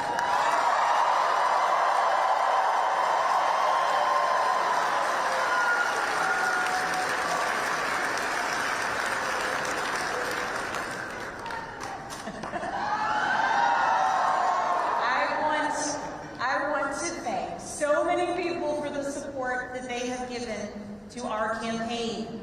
Thank you for your work. Thank you for your support. To our tireless volunteers, to those who believed in me, thank you.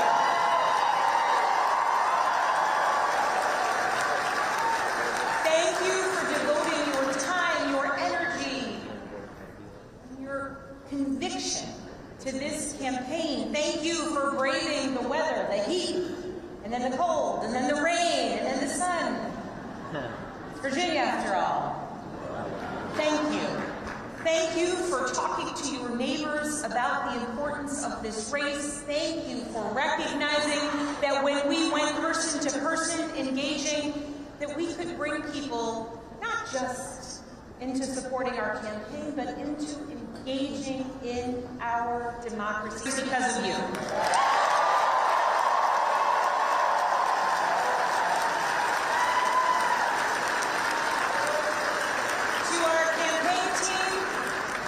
You're the best in the country.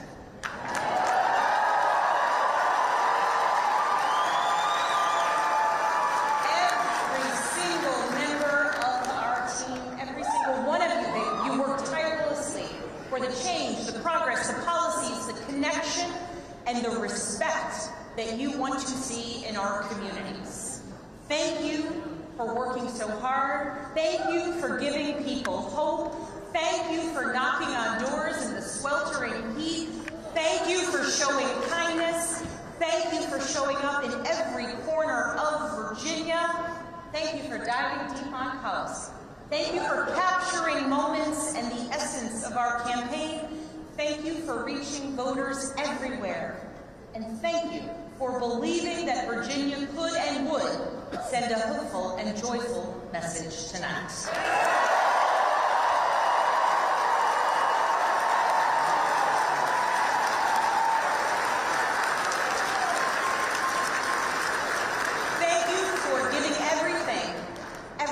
This campaign and then some. And thank you to my family.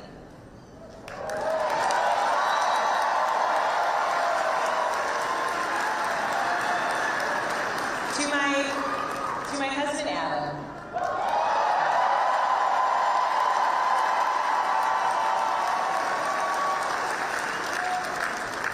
My partner in everything. I love you with my whole heart. I am grateful for you, and it is very strange to declare my love for you in front of millions of people.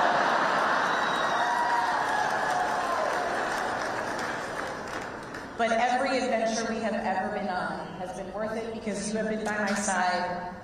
I love you, I'm grateful for you, and I cannot wait to see what the next couple years bring.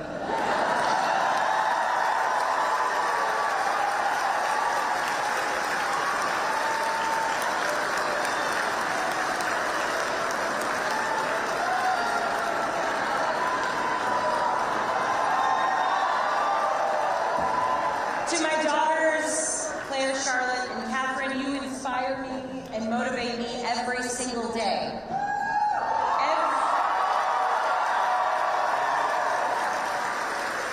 Everything I do to build a better future for you and for all of Virginia's children, and I am so proud of you every single day. I am lucky to be your mother. And Catherine, you did not clean your room today as you promised me.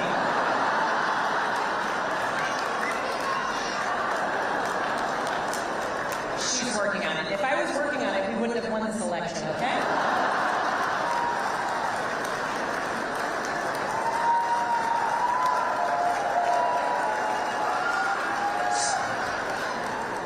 To my sisters, my dearest and earliest friends,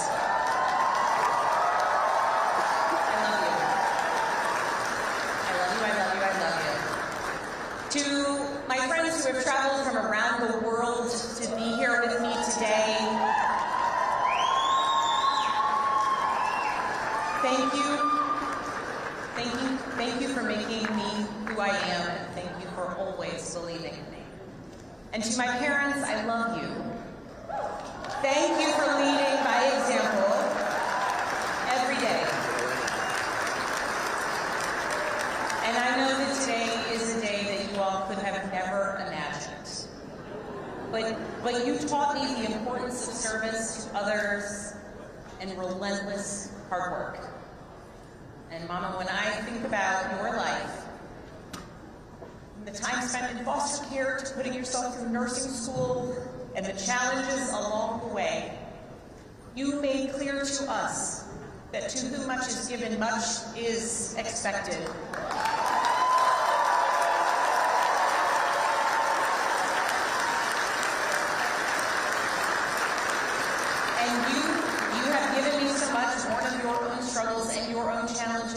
I know much is expected. Dad, thank you for your example of service and tireless devotion to family and country. Nothing has made me prouder than to follow in your footsteps, so many steps along the way.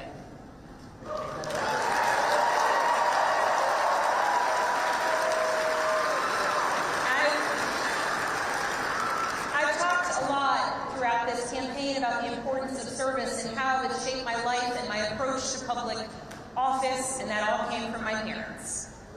But this commitment to service, it is not unique to my family. It's ingrained in so many of Virginia's families. It is part of Virginia's story. Here in Virginia, this is where American democracy was born and where we are still working to perfect it today, where James Madison built the framework for our Constitution to protect us from tyranny, where Washington and Jefferson fought to establish a government of, by, and for the people. It is also the place where Barbara Johns, a 16-year-old student from Farmville,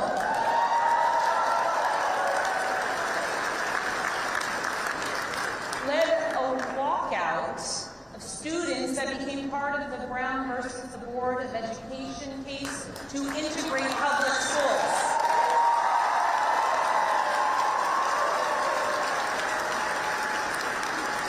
Barbara Johns never gave up, and she showed us that no matter your age, you can be part of the change and the progress that you want to see here in Virginia and across the nation.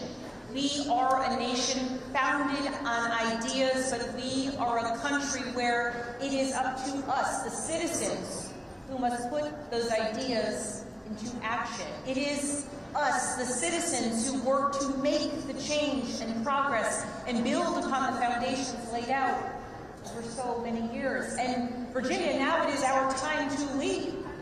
Tonight, it's hard not to reflect on the nearly 2-year journey that we've taken together on this campaign. And just a few minutes ago, Adam said to our daughters, your mom's going to be the governor of Virginia.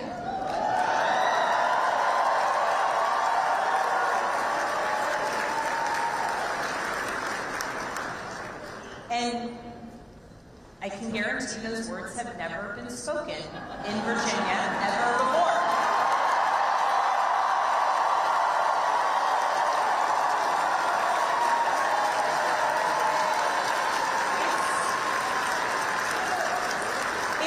It's a big deal that the girls and the young women I have met along the campaign trail now know with certainty that they can achieve anything. It's a big deal for the women older than I am, who forged the path, dreams, hard work, and in a belief that change and progress would be possible so that so many of us could follow in their footsteps in any career, in any role, in any challenge. The history Virginia is making tonight is yours. And I thank those who have come before me, and Mary Sue Terry in particular.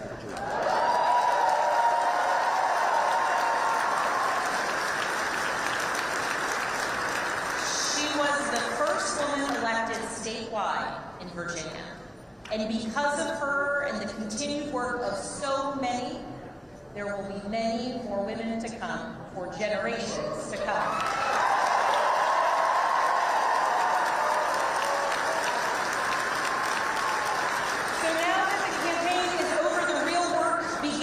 Because this was never about just winning an election, it was about what comes next. It's about the governing.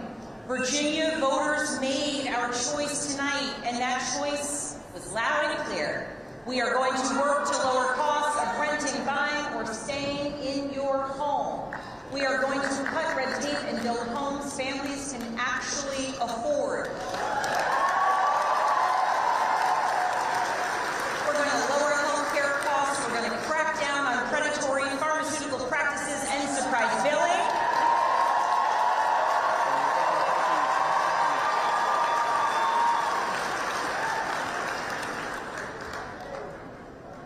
And we're going to produce more energy and we are going to lower costs, and we're going to do it by producing more energy here in Virginia, and we're going to make sure that large utility users make sure that they pay their fair share.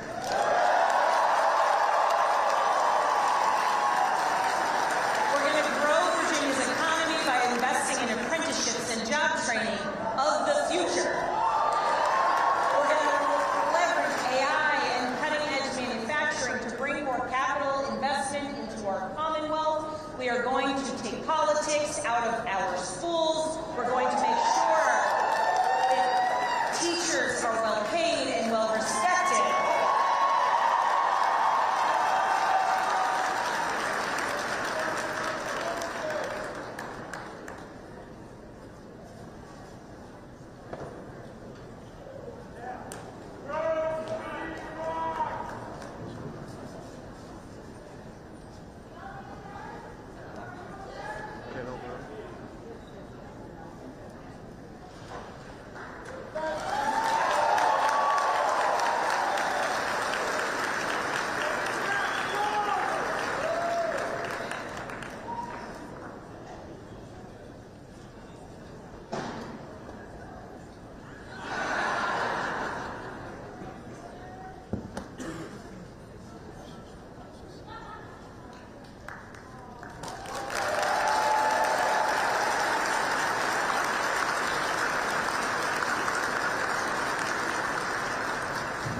We are going to make sure that our teachers are well paid and well respected.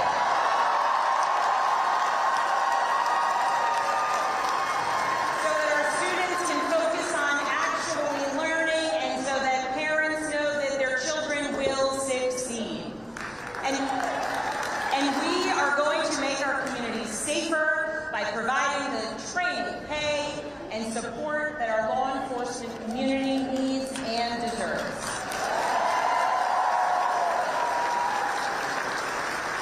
These aren't slogans on a bumper sticker. They are actionable policies that I am ready to implement starting on day one. And starting now, that work begins. So as we begin this transition to a new administration, I want to be absolutely clear about a couple things. First, Virginia is the only state in the South that hasn't restricted women's reproductive rights since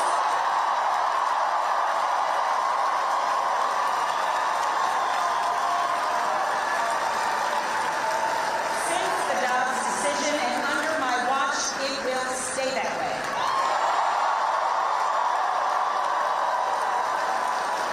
In Virginia, healthcare decisions about contraception, fertility treatments, and reproductive care will continue to be made between women and their doctors, not politicians. That's a promise I've made and a promise I intend to keep. Second, I will always stand up for Virginia workers, always. And right now, our federal workforce is under attack. And the chaos coming out of Washington is killing Virginia jobs and creating economic uncertainty for tens of thousands of families. Government employees, government contractors, small business owners were impacted by the chaos coming out of Washington. Virginia's economy doesn't work when Washington treats our Virginia workers as expendable.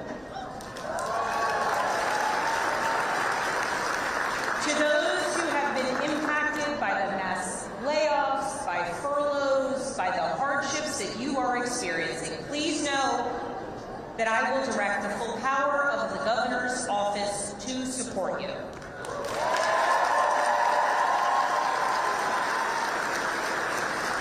And to those across the Potomac who are attacking our jobs and our economy, I will not stand by silently while you attack Virginia's workers.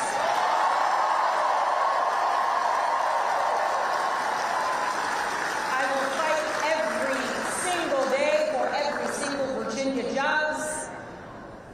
have now and the ones we will bring to our Commonwealth into the future. I will stand up to anyone who tries to harm our economy or the livelihoods of our Virginians. As governor, my job will be to put Virginia first, full stop. And tonight, as the governor-elect, I call on Congress, Republicans and Democrats, and our president to make real progress on bringing this shutdown to an end.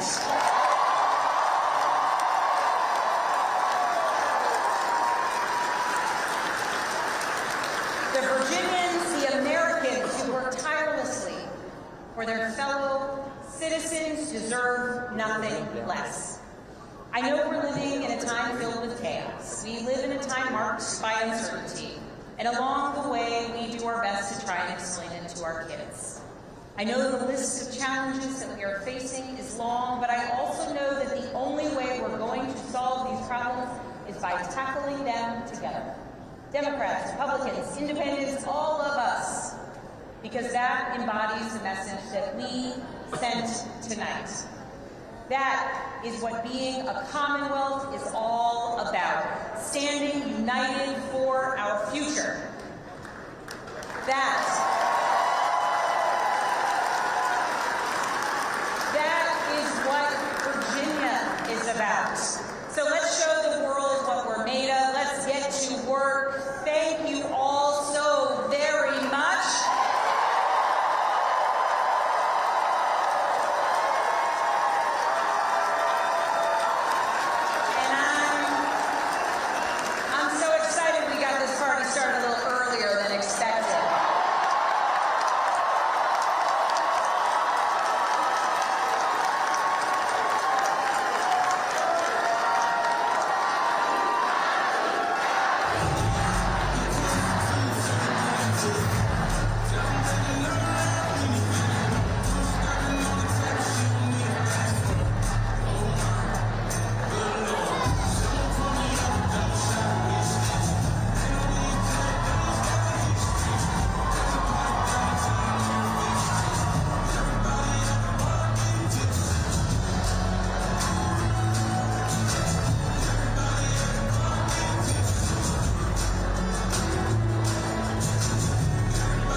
From the Associated Press, this is an Election Night 2025 update. Live from Washington, here is Meg Kennard. Welcome back. You have been watching and listening to live comments from Democrat Abigail Spanberger as she accepted her win in the Virginia governor's race tonight on election night. You're still seeing those images on the left-hand side of your screen. On the right-hand side of your screen, we have live images continuing to come into us from New York City, where we are still tracking that mayoral race. It is 9 p.m. on the East Coast, which means that polls have now closed in New York and the vote counting will begin. We will be keeping our eyes on both of those screens for any activity and keeping our eyes on the AP wire for AP race calls in this and other races that we anticipate coming in tonight. But for now, I'm going to take a moment, and I'm joined by Sagar. We're going to discuss a little bit from what we heard from Abigail Spanberger as she accepted her win tonight. Just give us a sense of what you heard in that speech and what she seems to be bringing forward as her campaign moves from campaign now into transitional phase. Yeah, in the beginning, it was very much a bipartisan speech. And in her words, Virginia tonight chose pragmatism over partisanship, and they chose commonwealth over chaos. This was a campaign that focused on economic issues. Virginia's been badly hurt by a lot of Trump policies and the government shutdown, with hundreds of thousands of federal workers there. That was the strategy that helped her win. That may be a strategy that other Democrats look to adopt in the midterms next year. And if so, that becomes a problem for Republicans, because Donald Trump to this point has not been able to deliver that economic turnaround he promised. Spanberger also went back to her campaign in 2018 when Democrats took the House majority with more of a centrist message. If this now becomes the blueprint for Democrats, they've shown they can win in a key swing state and turn the governor's mansion from Republican to Democrat, could be a sign of things to come for the Democrats' new playbook. It's always been interesting, especially in these campaigns that we're watching, this gubernatorial contest and the New Jersey race as well, to watch those Democratic candidates and the messages that they're testing out. As you say, kind of looking forward toward the midterms next year and seeing what seems to stick, at least in the Virginia's race, which is one example that we have here, but so far the first AP race call that we have in these contests, we see that certainly did resonate with voters.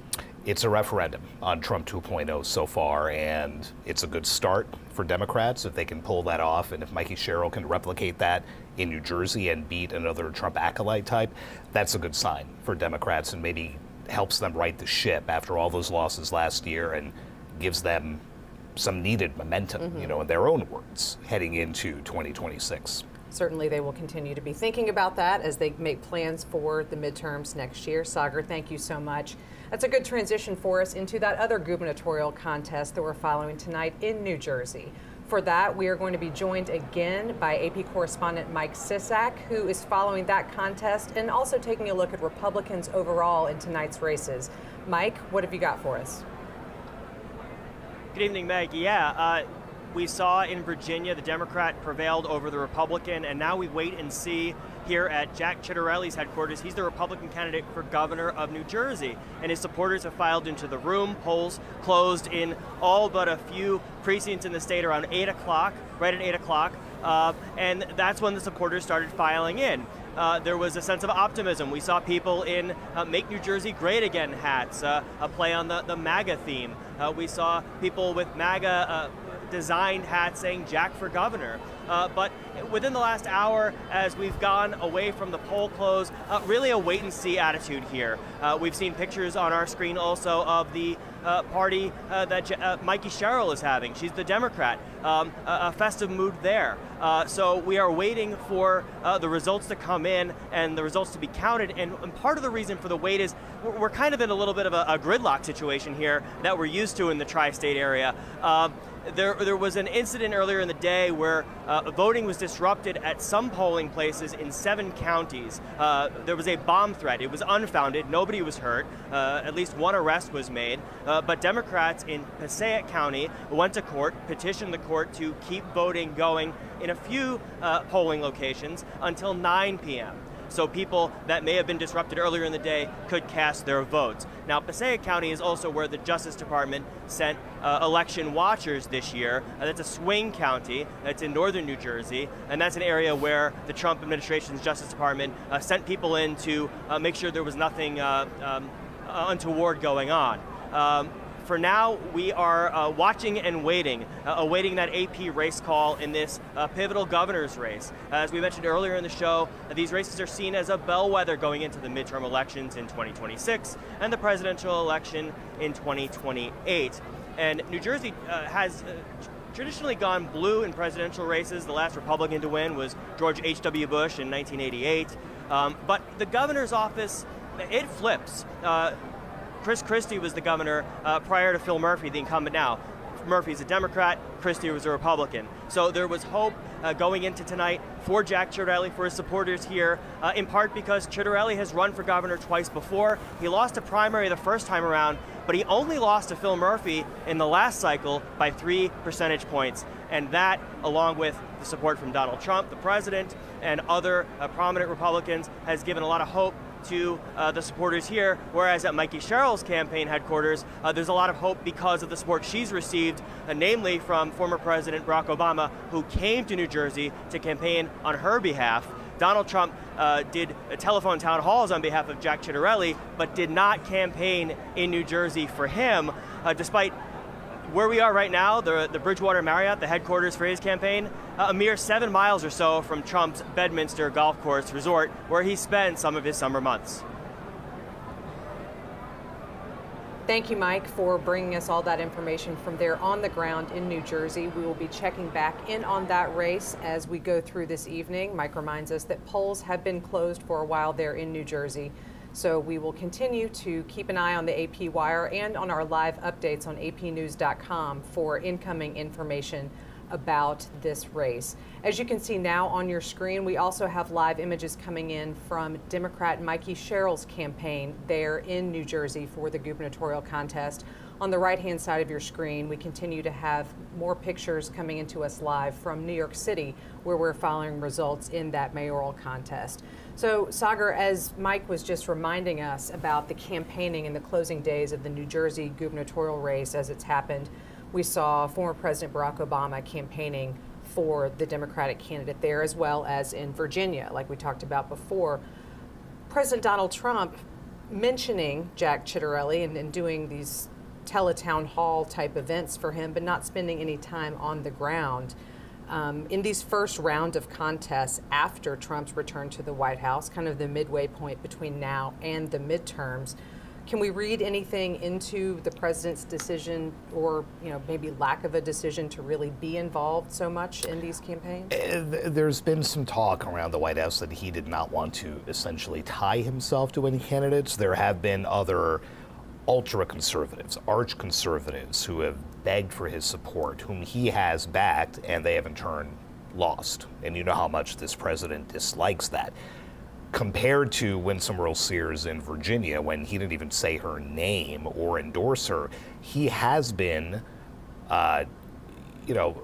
pretty powerful in stating that Jack Ciattarelli needs to win this race by name. He just did it a few hours ago in a Truth Social post. The only thing to do here is to elect Jack. Jack will be great. Jack knows a lot about energy. I mean, very effusive praise. And he did come out and endorse him. And that's even after Ciattarelli 10 years ago had come out against Trump. And that's usually not the kind of thing that Donald Trump forgives. But he did in this case. That gives you a sense of the stakes for Republicans here. But it is interesting, with his trips to New Jersey, to his golf club, with his trips to another golf club in Virginia, he didn't set foot in either of those two states to campaign for the GOP candidates. And whether that played a role here or not, one of the two has now gone to the Democrats.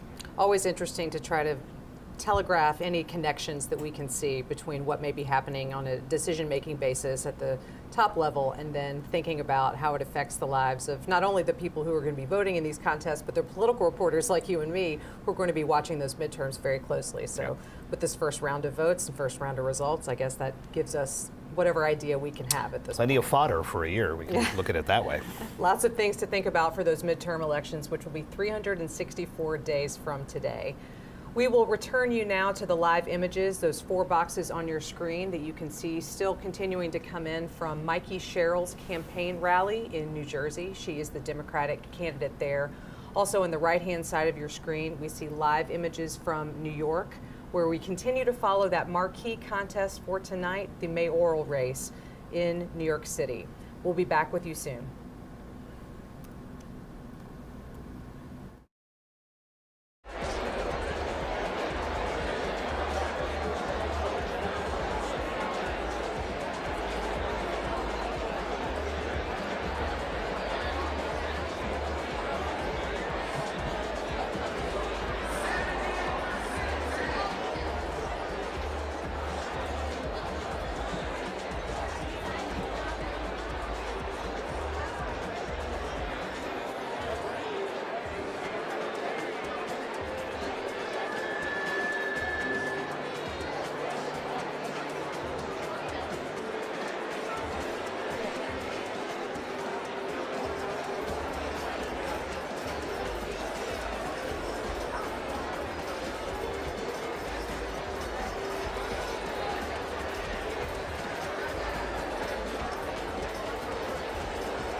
From the Associated Press, this is an Election Night 2025 update. Live from Washington, here is Meg Kennard. This is a breaking alert that has just moved on the AP wire. The Associated Press has determined that Democrat Mikie Sherrill has been elected as governor of New Jersey. The four-term U.S. representative pledged to tackle rising consumer costs and blasted President Donald Trump for failing to reduce prices as he had promised during the 2024 campaign. Joining me to talk a little bit about Sherrill's campaign is Zoran Mamdani. Zoran, just remind us kind of how we got to this point and wrap up, how Mikie Sherrill's campaign really looked this year. Yeah, like Abigail Spanberger in Virginia, Mikie Sherrill was elected to the House in 2018 in the election that allowed Democrats to retake House control. They both talked a lot about economics, like you just mentioned, but unlike Spanberger, who barely mentioned Donald Trump on the campaign trail, Sherrill focused on going after him. Like you said, energy costs, overall affordability. These were issues that she hammered in a state that has some of the highest tax rates in the country. And that, again, like in Virginia, is something that seemed to have appealed to people. This is now the third straight Democratic win in a gubernatorial election after Phil Murphy won back-to-back terms. Neither party, either Republican or Democrat, had pulled that off 3 straight times in more than 60 years. Right, so wow. Another little bit of history there. Sherrill becomes the second female governor after Christy Todd Whitman leaned very heavily into her background. She was an active duty Navy helicopter pilot. She was a federal prosecutor before she ran and served 4 terms. And now she gets to move to Trenton and become governor. Got it. It's so interesting to think about the biographies of these candidates and which ones sort of lean into them as they're campaigning and which ones maybe focus on something different. But that's definitely something that we saw Mikie Sherrill doing during her time on the campaign trail. She is someone who had that military service in her background and really wanted to play up the national security portion, as did Abigail Spanberger again in Virginia. Sherrill's grandfather was a pilot in World War II.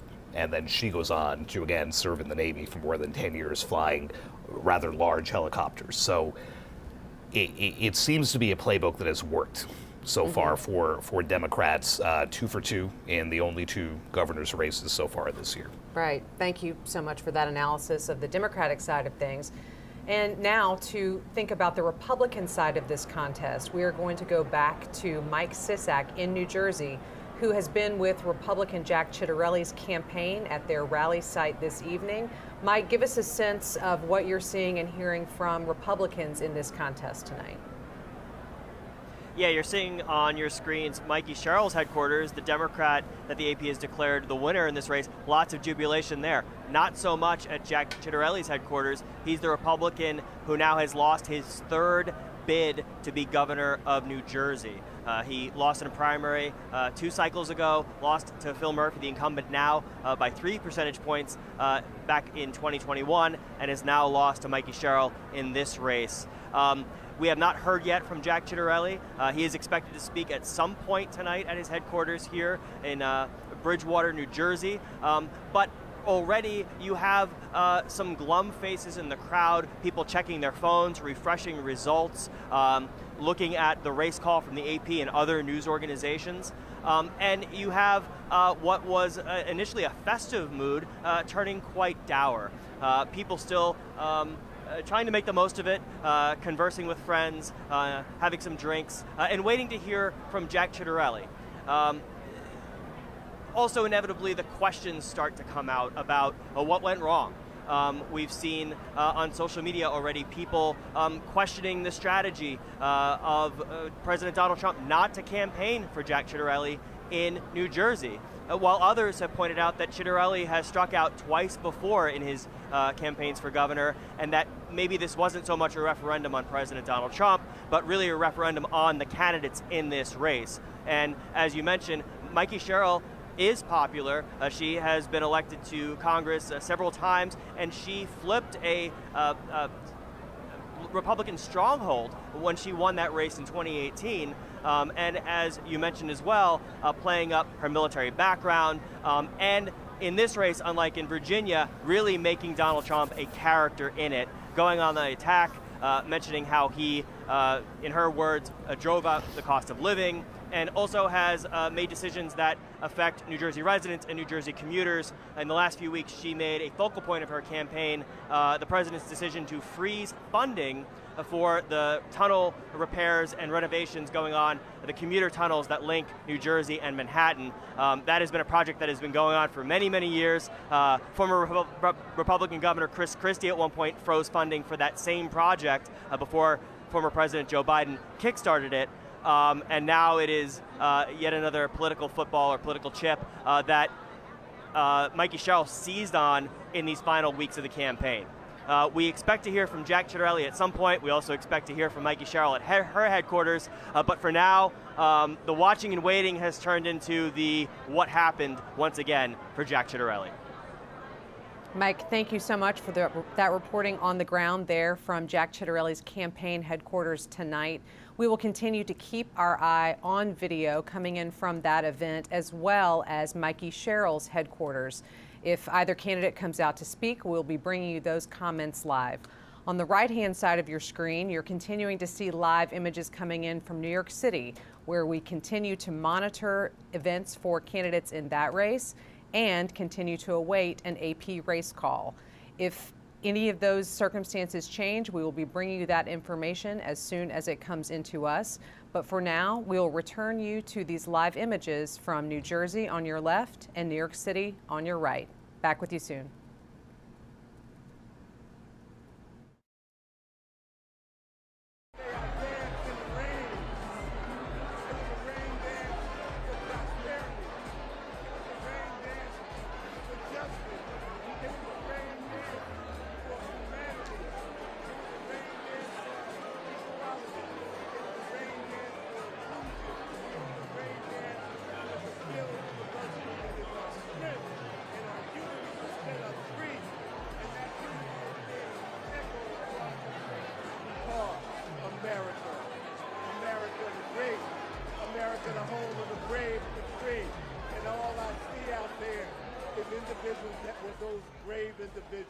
That stood up against the tyranny of Donald Trump. And today we said no to Donald Trump and yes to democracy.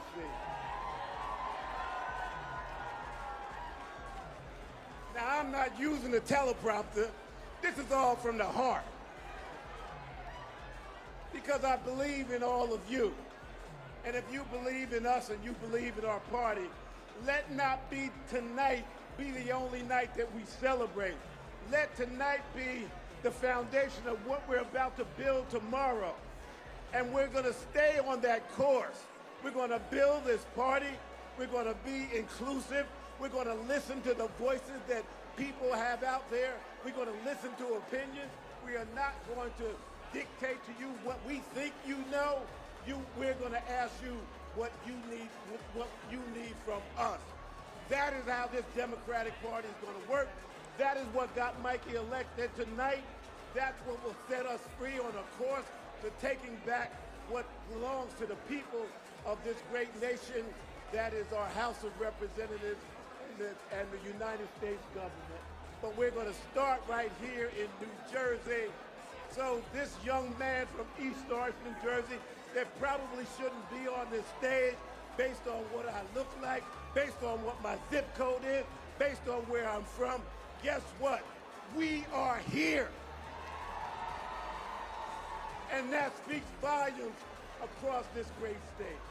So I am about to just say something simple to all of you. I love you all.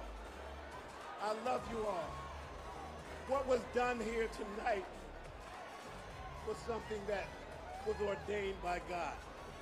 And if you have faith and you believe in a God, no matter what God you worship, what God you pray to, just understand there is a higher being here, and we must embrace that and use that as we move forward. So, ladies and gentlemen, I am the proudest man on the face of the earth because my family sits here, my biological family, my East Orange family, my Essex County family, but what's much important is my New Jersey family. This is Leroy Jones. I'm dropping the mic, signing off here. God bless you all.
From the Associated Press, this is an Election Night 2025 update. Live from Washington, here is Meg Kennard. This is a breaking alert that has just moved on the AP wire. The Associated Press has determined that Democrat Zoran Mamdani has been elected as mayor of New York City. The 34-year-old and his campaign has come to symbolize the more youthful and progressive wing of the Democratic Party. Joining me to talk about this race is Zoran Mamdani. Sagar, so again, this is the big race that we've been watching all night. We've been watching the live video coming in all night from people gathering. But now that we have this race call and AP has declared Mamdani as the winner in New York City, what can we see there and how do we think that this really is couched in tonight's overall results? Yeah, this was really a generational and ideological race. Here you have Mamdani at 34, who will now become New York's youngest mayor in more than 100 years, against Andrew Cuomo, the once disgraced governor who claimed he was ready to do this from day one. Obviously a knock at the younger Mamdani, who describes himself as a socialist, a democratic socialist. This now plays into a lot of thinking that Democrats really do need to embrace that wing of the party to make themselves more relevant. But then when you look at the two governor's races that have been decided in Virginia and in New Jersey, both of the winners there ran as more centrist Democrats. So it's a really interesting dichotomy now for the party, where you've scored these three big wins going in two totally opposite directions. But Mamdani's campaign, you know, a young guy, very digitally savvy. It was entirely focused on how expensive it is to live there. And he put out some ideas about how to make things cheaper. That electrified a lot of folks, that turned off a lot of folks. It infuriated President Trump, who threatened to arrest and deport him. He was born in Uganda. He is an American citizen, so you can't just arrest and deport him. But that was the kind of rhetoric that we heard. And New York is the nation's biggest city. It's always going to get attention. This race just took on a life of its own. And, no one had heard of Zoran Mamdani a year ago. 33-year-old state lawmaker has now been elected the mayor of America's biggest city. A stunning ascent for him there. Absolutely. And I want to talk in just a minute about some of the contrasts with the other major contests we've been tracking tonight, which Democrats have also been declared winners in. But if you are just joining us, just an update on where we are on this election night. The Associated Press has determined that Democrat Zoran Mamdani is the winner of the New York City mayoral race. Again, that is the major contest that we are watching tonight. As Sagar just noted, it is America's biggest city and is really one that has drawn attention, not just from journalists and politically interested people here in the United States, but also globally, given the position that New York City has, economically speaking, culturally speaking, as well as politics, the former home of current President Donald Trump, who often weighs in on circumstances that are happening there in New York City, although he now is currently in the White House and technically a resident of Florida. Also, just a reminder of what you're seeing on your screen. On the left-hand side, we have a live image from Democrat Mikie Sherrill's campaign headquarters for tonight. The Associated Press has declared her the victor in the New Jersey governor's race. On the right-hand side of your screen, live images continuing to come in from New York City. The upper right-hand side is Zoran Mamdani's campaign headquarters, and below that, the campaign rally site for Andrew Cuomo. If any of these candidates come out to make live remarks, we will break into anything that we are saying, and we will be bringing you those comments live as they happen. So, Sagar, just to talk a little bit more about the New York City mayor's race, which again, the AP has declared the winner of that contest to be Democrat Zoran Mamdani. When we talk about Mamdani's campaign being, he describes himself as a democratic socialist, and a lot of the policies and ideas that he's proposed for New York City have tended toward that side of the political spectrum. That is very different than what we have heard from the winners in the other two top contests we've been following, those gubernatorial races in Virginia and New Jersey.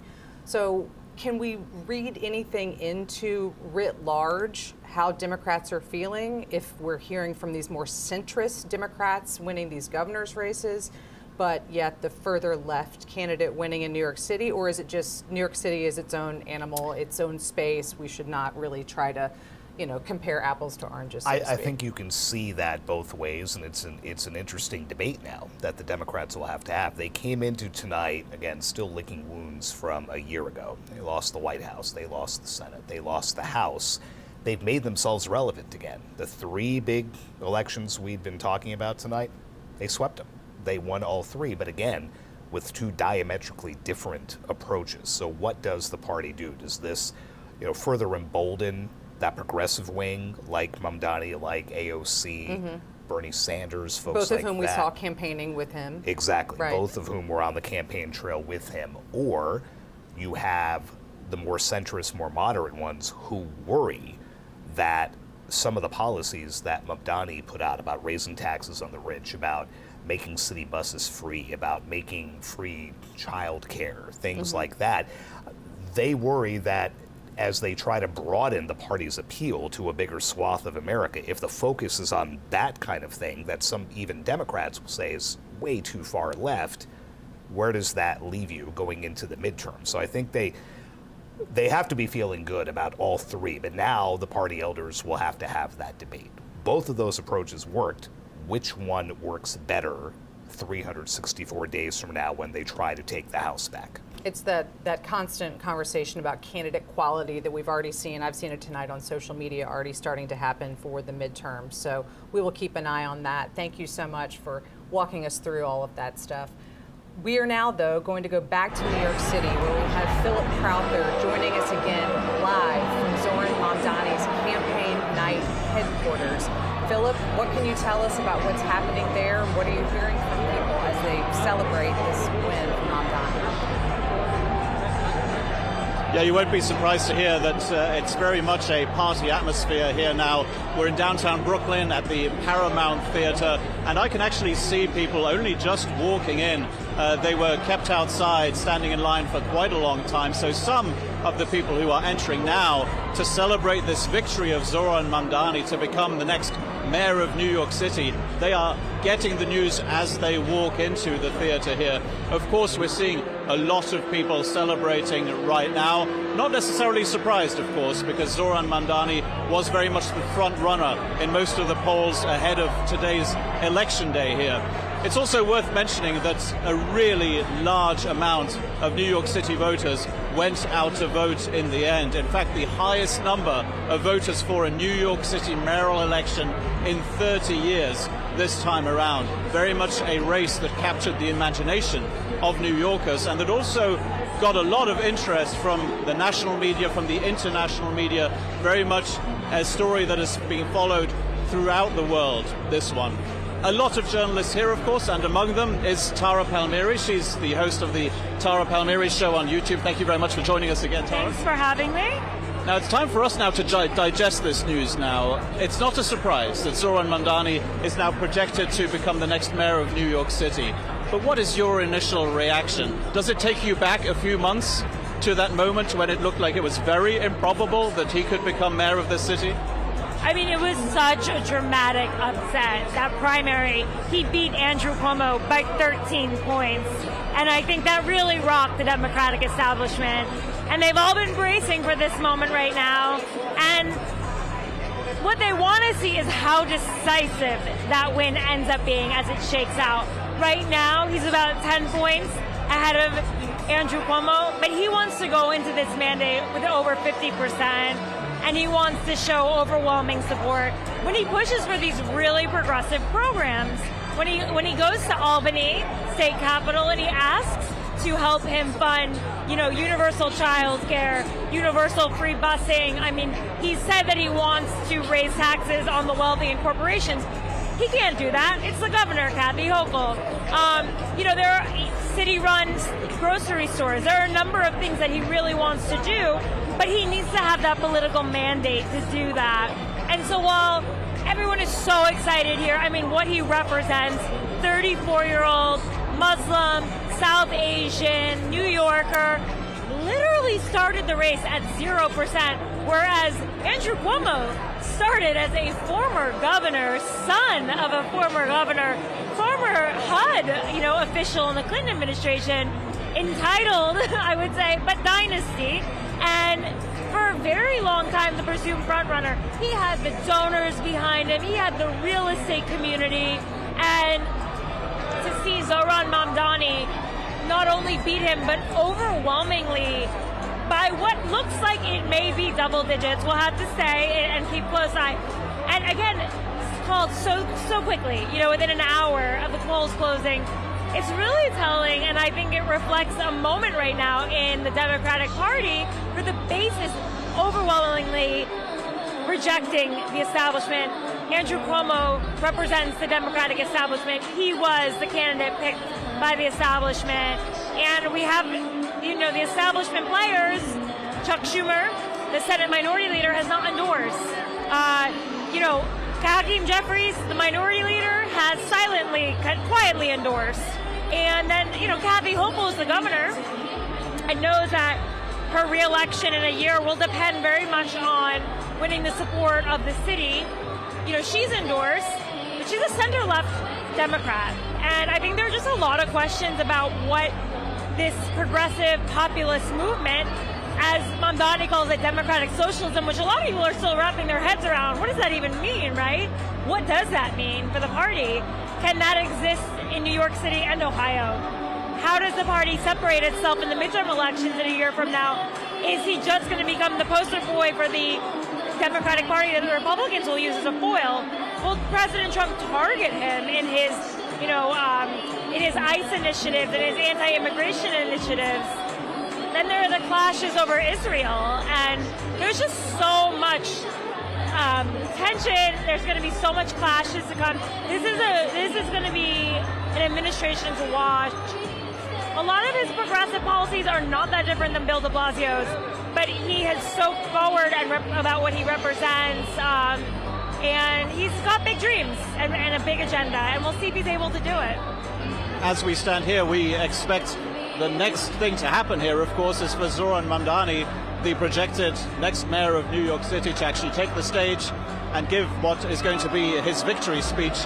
Now, for his supporters, who are, some of them still coming into this theater here, and who are celebrating now, what is maybe the first thing that they want their new mayor, who will be inaugurated in January, what is the first thing that they want to see him do out of all those promises he's made, out of all the things that maybe you might consider unrealistic and that certainly a Republican president might consider unrealistic?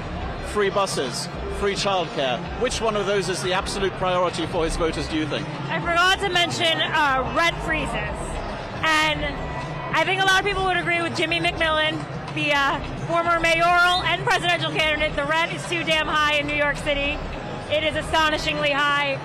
And I would say probably this audience, a lot of people in their 20s, 30s, strivers, making their way, would probably agree with that sentiment, right?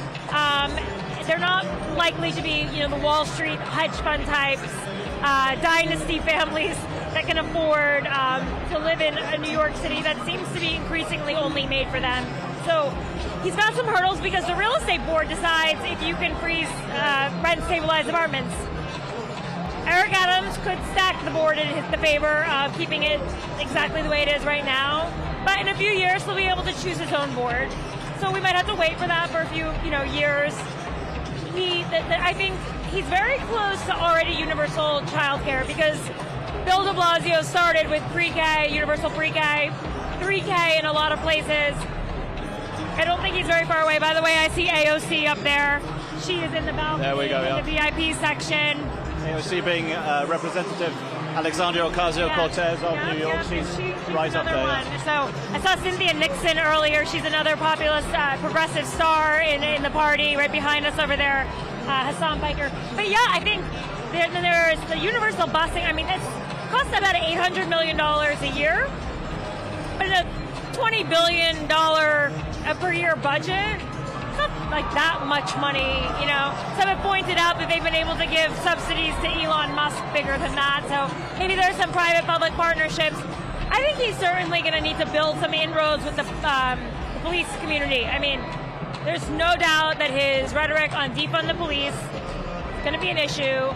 They have literal veto power over a mayor. It is extremely strong force for him, and he apologized on Fox News for his prior comments. He's going to have to, I think he's going to have to continue to address that.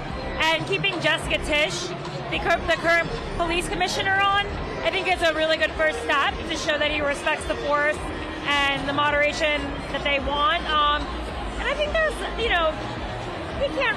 really can't raise taxes on the wealthy without the governor. I don't think she'll do it in an election year. Raising taxes on corporations, again, I don't think he'll do that. But I think it's all the things that people really want to hear, and it's a testing ground. And it's certainly, listen, for a party that was polling at 27% approval rating, the Democratic Party, pretty amazing to see all these people out here celebrating the Democratic Party. A pretty astonishing sweep tonight. The presence of Alexandria Ocasio-Cortez, the congresswoman from New York, brings us to that debate that is going to be happening inside the Democratic Party, undoubtedly starting right now and already started before this victory for Zoran Mamdani in the mayoral election in New York City. Is where is this party going? Because at the same time that a democratic socialist who is not afraid to call himself that wins here in New York City, you have two Democratic candidates for governor winning in New Jersey and Virginia who are very much seen as centrist and moderate. So where is the Democratic Party going? Is it going in both directions at the same time? Absolutely. I mean, Mikie Sherrill, Abigail Spanberger, both former congresswomen who rode in on a blue wave as Blue Dog Democrats. They rode in as Blue Dog Democrats. Abigail Spanberger says she doesn't even want the word socialism associated with the party. She won in Virginia. Mikie Sherrill had a tough race against a Republican candidate. you know, they're going to have to try to prove that they are a Big Tent party. They need to activate the base, but this is a base of voters that, frankly, I think his populist messaging around affordability was very similar to President Trump's. President Trump said, "I'm going to lower the cost of goods." So did Mamdani. The populist message seems to be ringing true on both sides, and that's why when I hear Republicans giddy, excited about Zoran Mamdani being their new foil, their new boogeyman, I think to myself, you listen to his messaging. There's overlap with Trump. In the same way that there was always an overlap between the Bernie voter and the Trump voter, populism can have different labels. Socialism, MAGA, but you know, the people know what they want, and they want affordability right now in a time of high inflation and costs through the roof.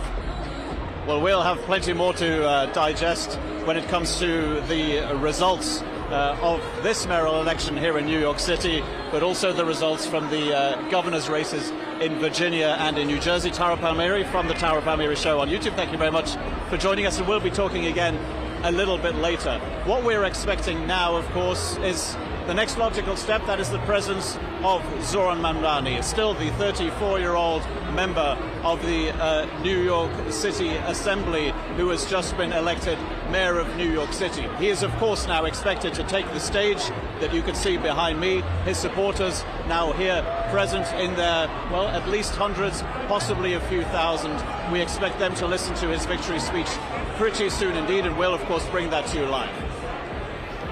Thank you, Philip, for those updates from the ground there at Zoran Mamdani's election night rally. We will certainly be keeping our eye on the video. And for those of you following along with us, as soon as Mamdani takes the stage to make his remarks, we will be bringing those to you live.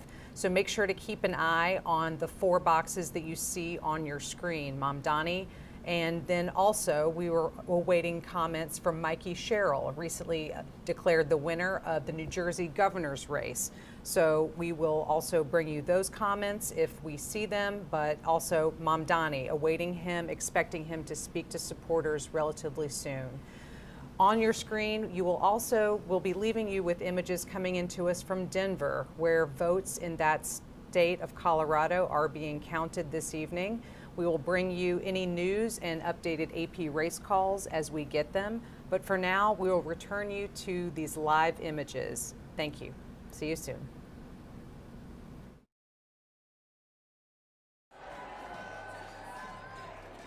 She listens to people, she includes them, and she leads with both her head and her heart. And no one gets left behind. So I think this outstanding victory tonight is a great affirmation of a positive direction we're headed in this country. And I don't think that we can rest easy, but I will say I will rest easier tonight knowing Mikie is at the helm.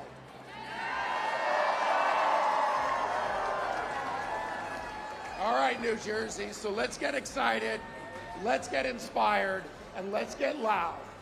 Ladies and gentlemen, please welcome the next governor of the great state of New Jersey, Mikie Sherrill.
But man, with this vote, you guys just scream from the rooftops.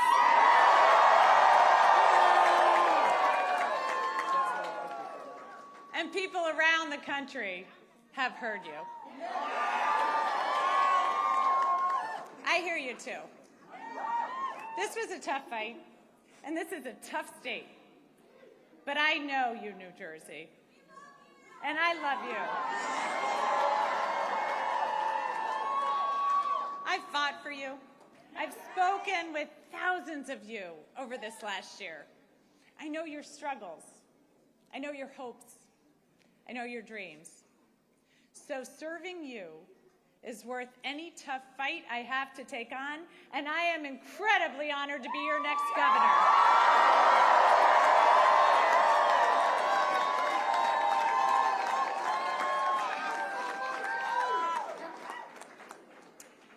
When I was 18, I raised my hand and I swore to defend the Constitution. And that moment defines me. It taught me that leadership means carrying the weight of other people's hopes, standing firm when it's easier to bend, and always putting the common good above personal gain. And I know how hard it can be to serve in these times. And I just got a call from Jack Ciattarelli, and I want to recognize him for stepping up.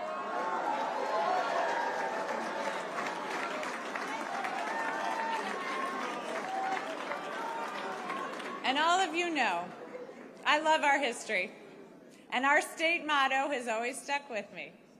In 1777, New Jersey was one of the first states to choose a motto. Anybody? Liberty and prosperity. I'm going to get some more civics education going. We'll get that known by all. But it was a demand for freedom from oppression and a commitment to creating better opportunity and a better future. That idea has defined us for almost 250 years. We fought for liberty at the crossroads of the American Revolution, turning the tide for our young nation at the battles of Trenton and Princeton. We offered prosperity as we built the nation during the Industrial Revolution. We've been the cradle of scientific discovery, inventing everything from the light bulb to the laser. Liberty and prosperity. I've seen the genius in that motto over the last year because both are essential in our democracy. And as the president is backing away from this ideal, cutting SNAP, ripping away health care, terminating Gateway, we here in New Jersey are bound to fight for a different future for our children.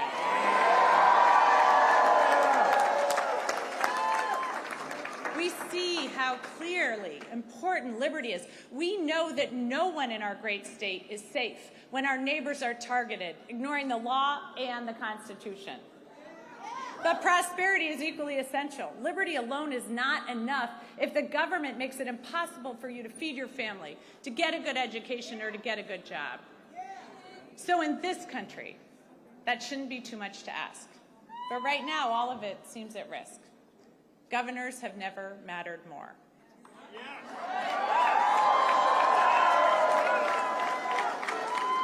And in this state, I am determined to build prosperity for all of our citizens.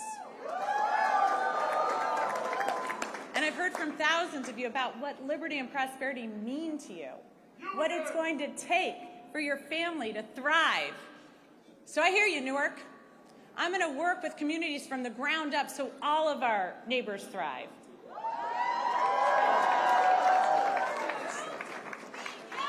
I hear you, Sham, so I'm going to declare a state of emergency on day one to drive down your utility costs.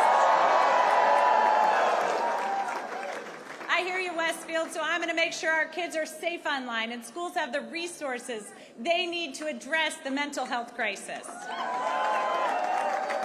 I hear you, Jersey City, so I'm going to hold government accountable, balancing individual liberty with collective responsibility, ensuring people are safe, healthy, educated, and free to pursue their dreams. I hear you, New Jersey. Good government doesn't just manage problems, it solves them.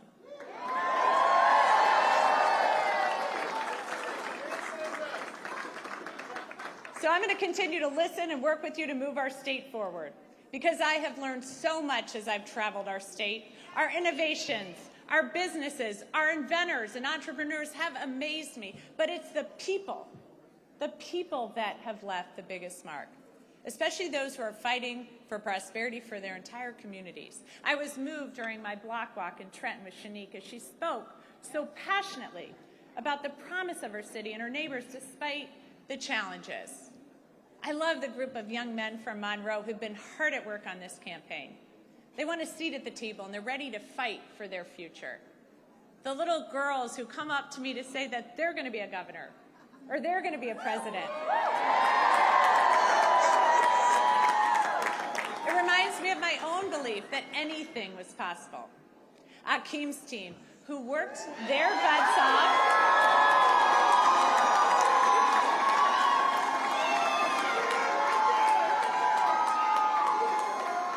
knocked over 60,000 doors.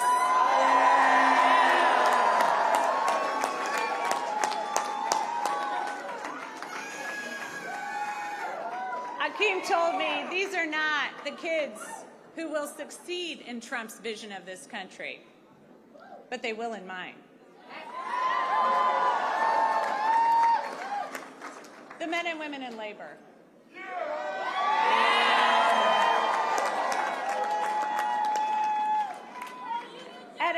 Union jobs at a time when our economy is set up to make it harder and harder for working people.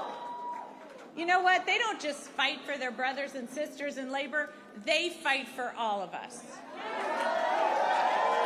For working families everywhere, so everyone has a shot. So thank you. Thank you to each and every person here tonight and across the state who's worked hard over the last year. Thanks to the thousands of volunteers who made millions of calls, texts, and canvases, to everyone who's ready to stand and demand a better future for our kids and our families, to my running mate, Dr. Dale Caldwell.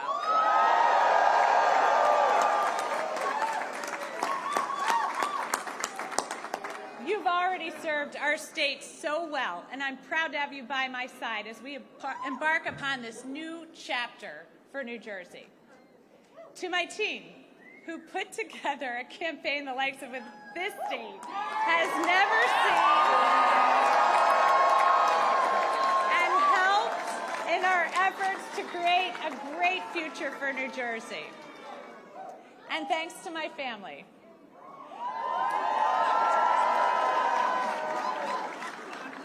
who put up with missed soccer games, lacrosse games, football games, volleyball games, swim meets, and rugby games, all to put up with this, so thank you. And a special thanks to my husband, Jason. Through 4 kids, 2 dogs, a hamster, numerous goldfish, 5 campaigns, an insurrection, and 2 impeachments, you have been a truly amazing partner.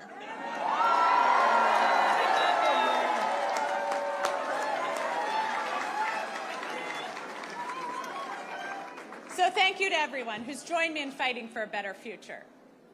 I know these are tough times. I know not everyone voted for me, but I'm working for everyone. Every single one of you.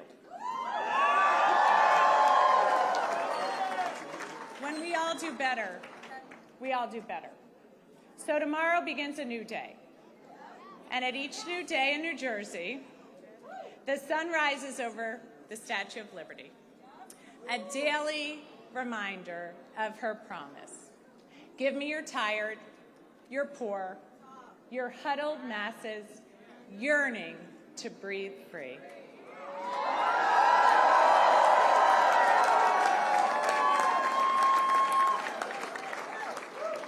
She declares that her lamp lights the path to the golden door. That golden door is New Jersey. It always has been. And that expectation is well deserved, especially after this election, where we chose, we're going to follow Lady Liberty's beacon.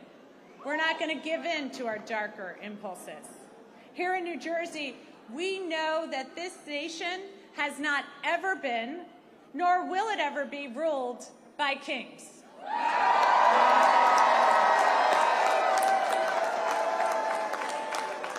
We take oaths to a constitution, not a king. We've chosen liberty, the very foundation of democracy, and we've chosen prosperity necessary to create opportunity for all. So, New Jersey, to quote the boss, the future is now. Roll up your sleeves, let your passion flow. The country we carry in our hearts is waiting. Thank you, New Jersey.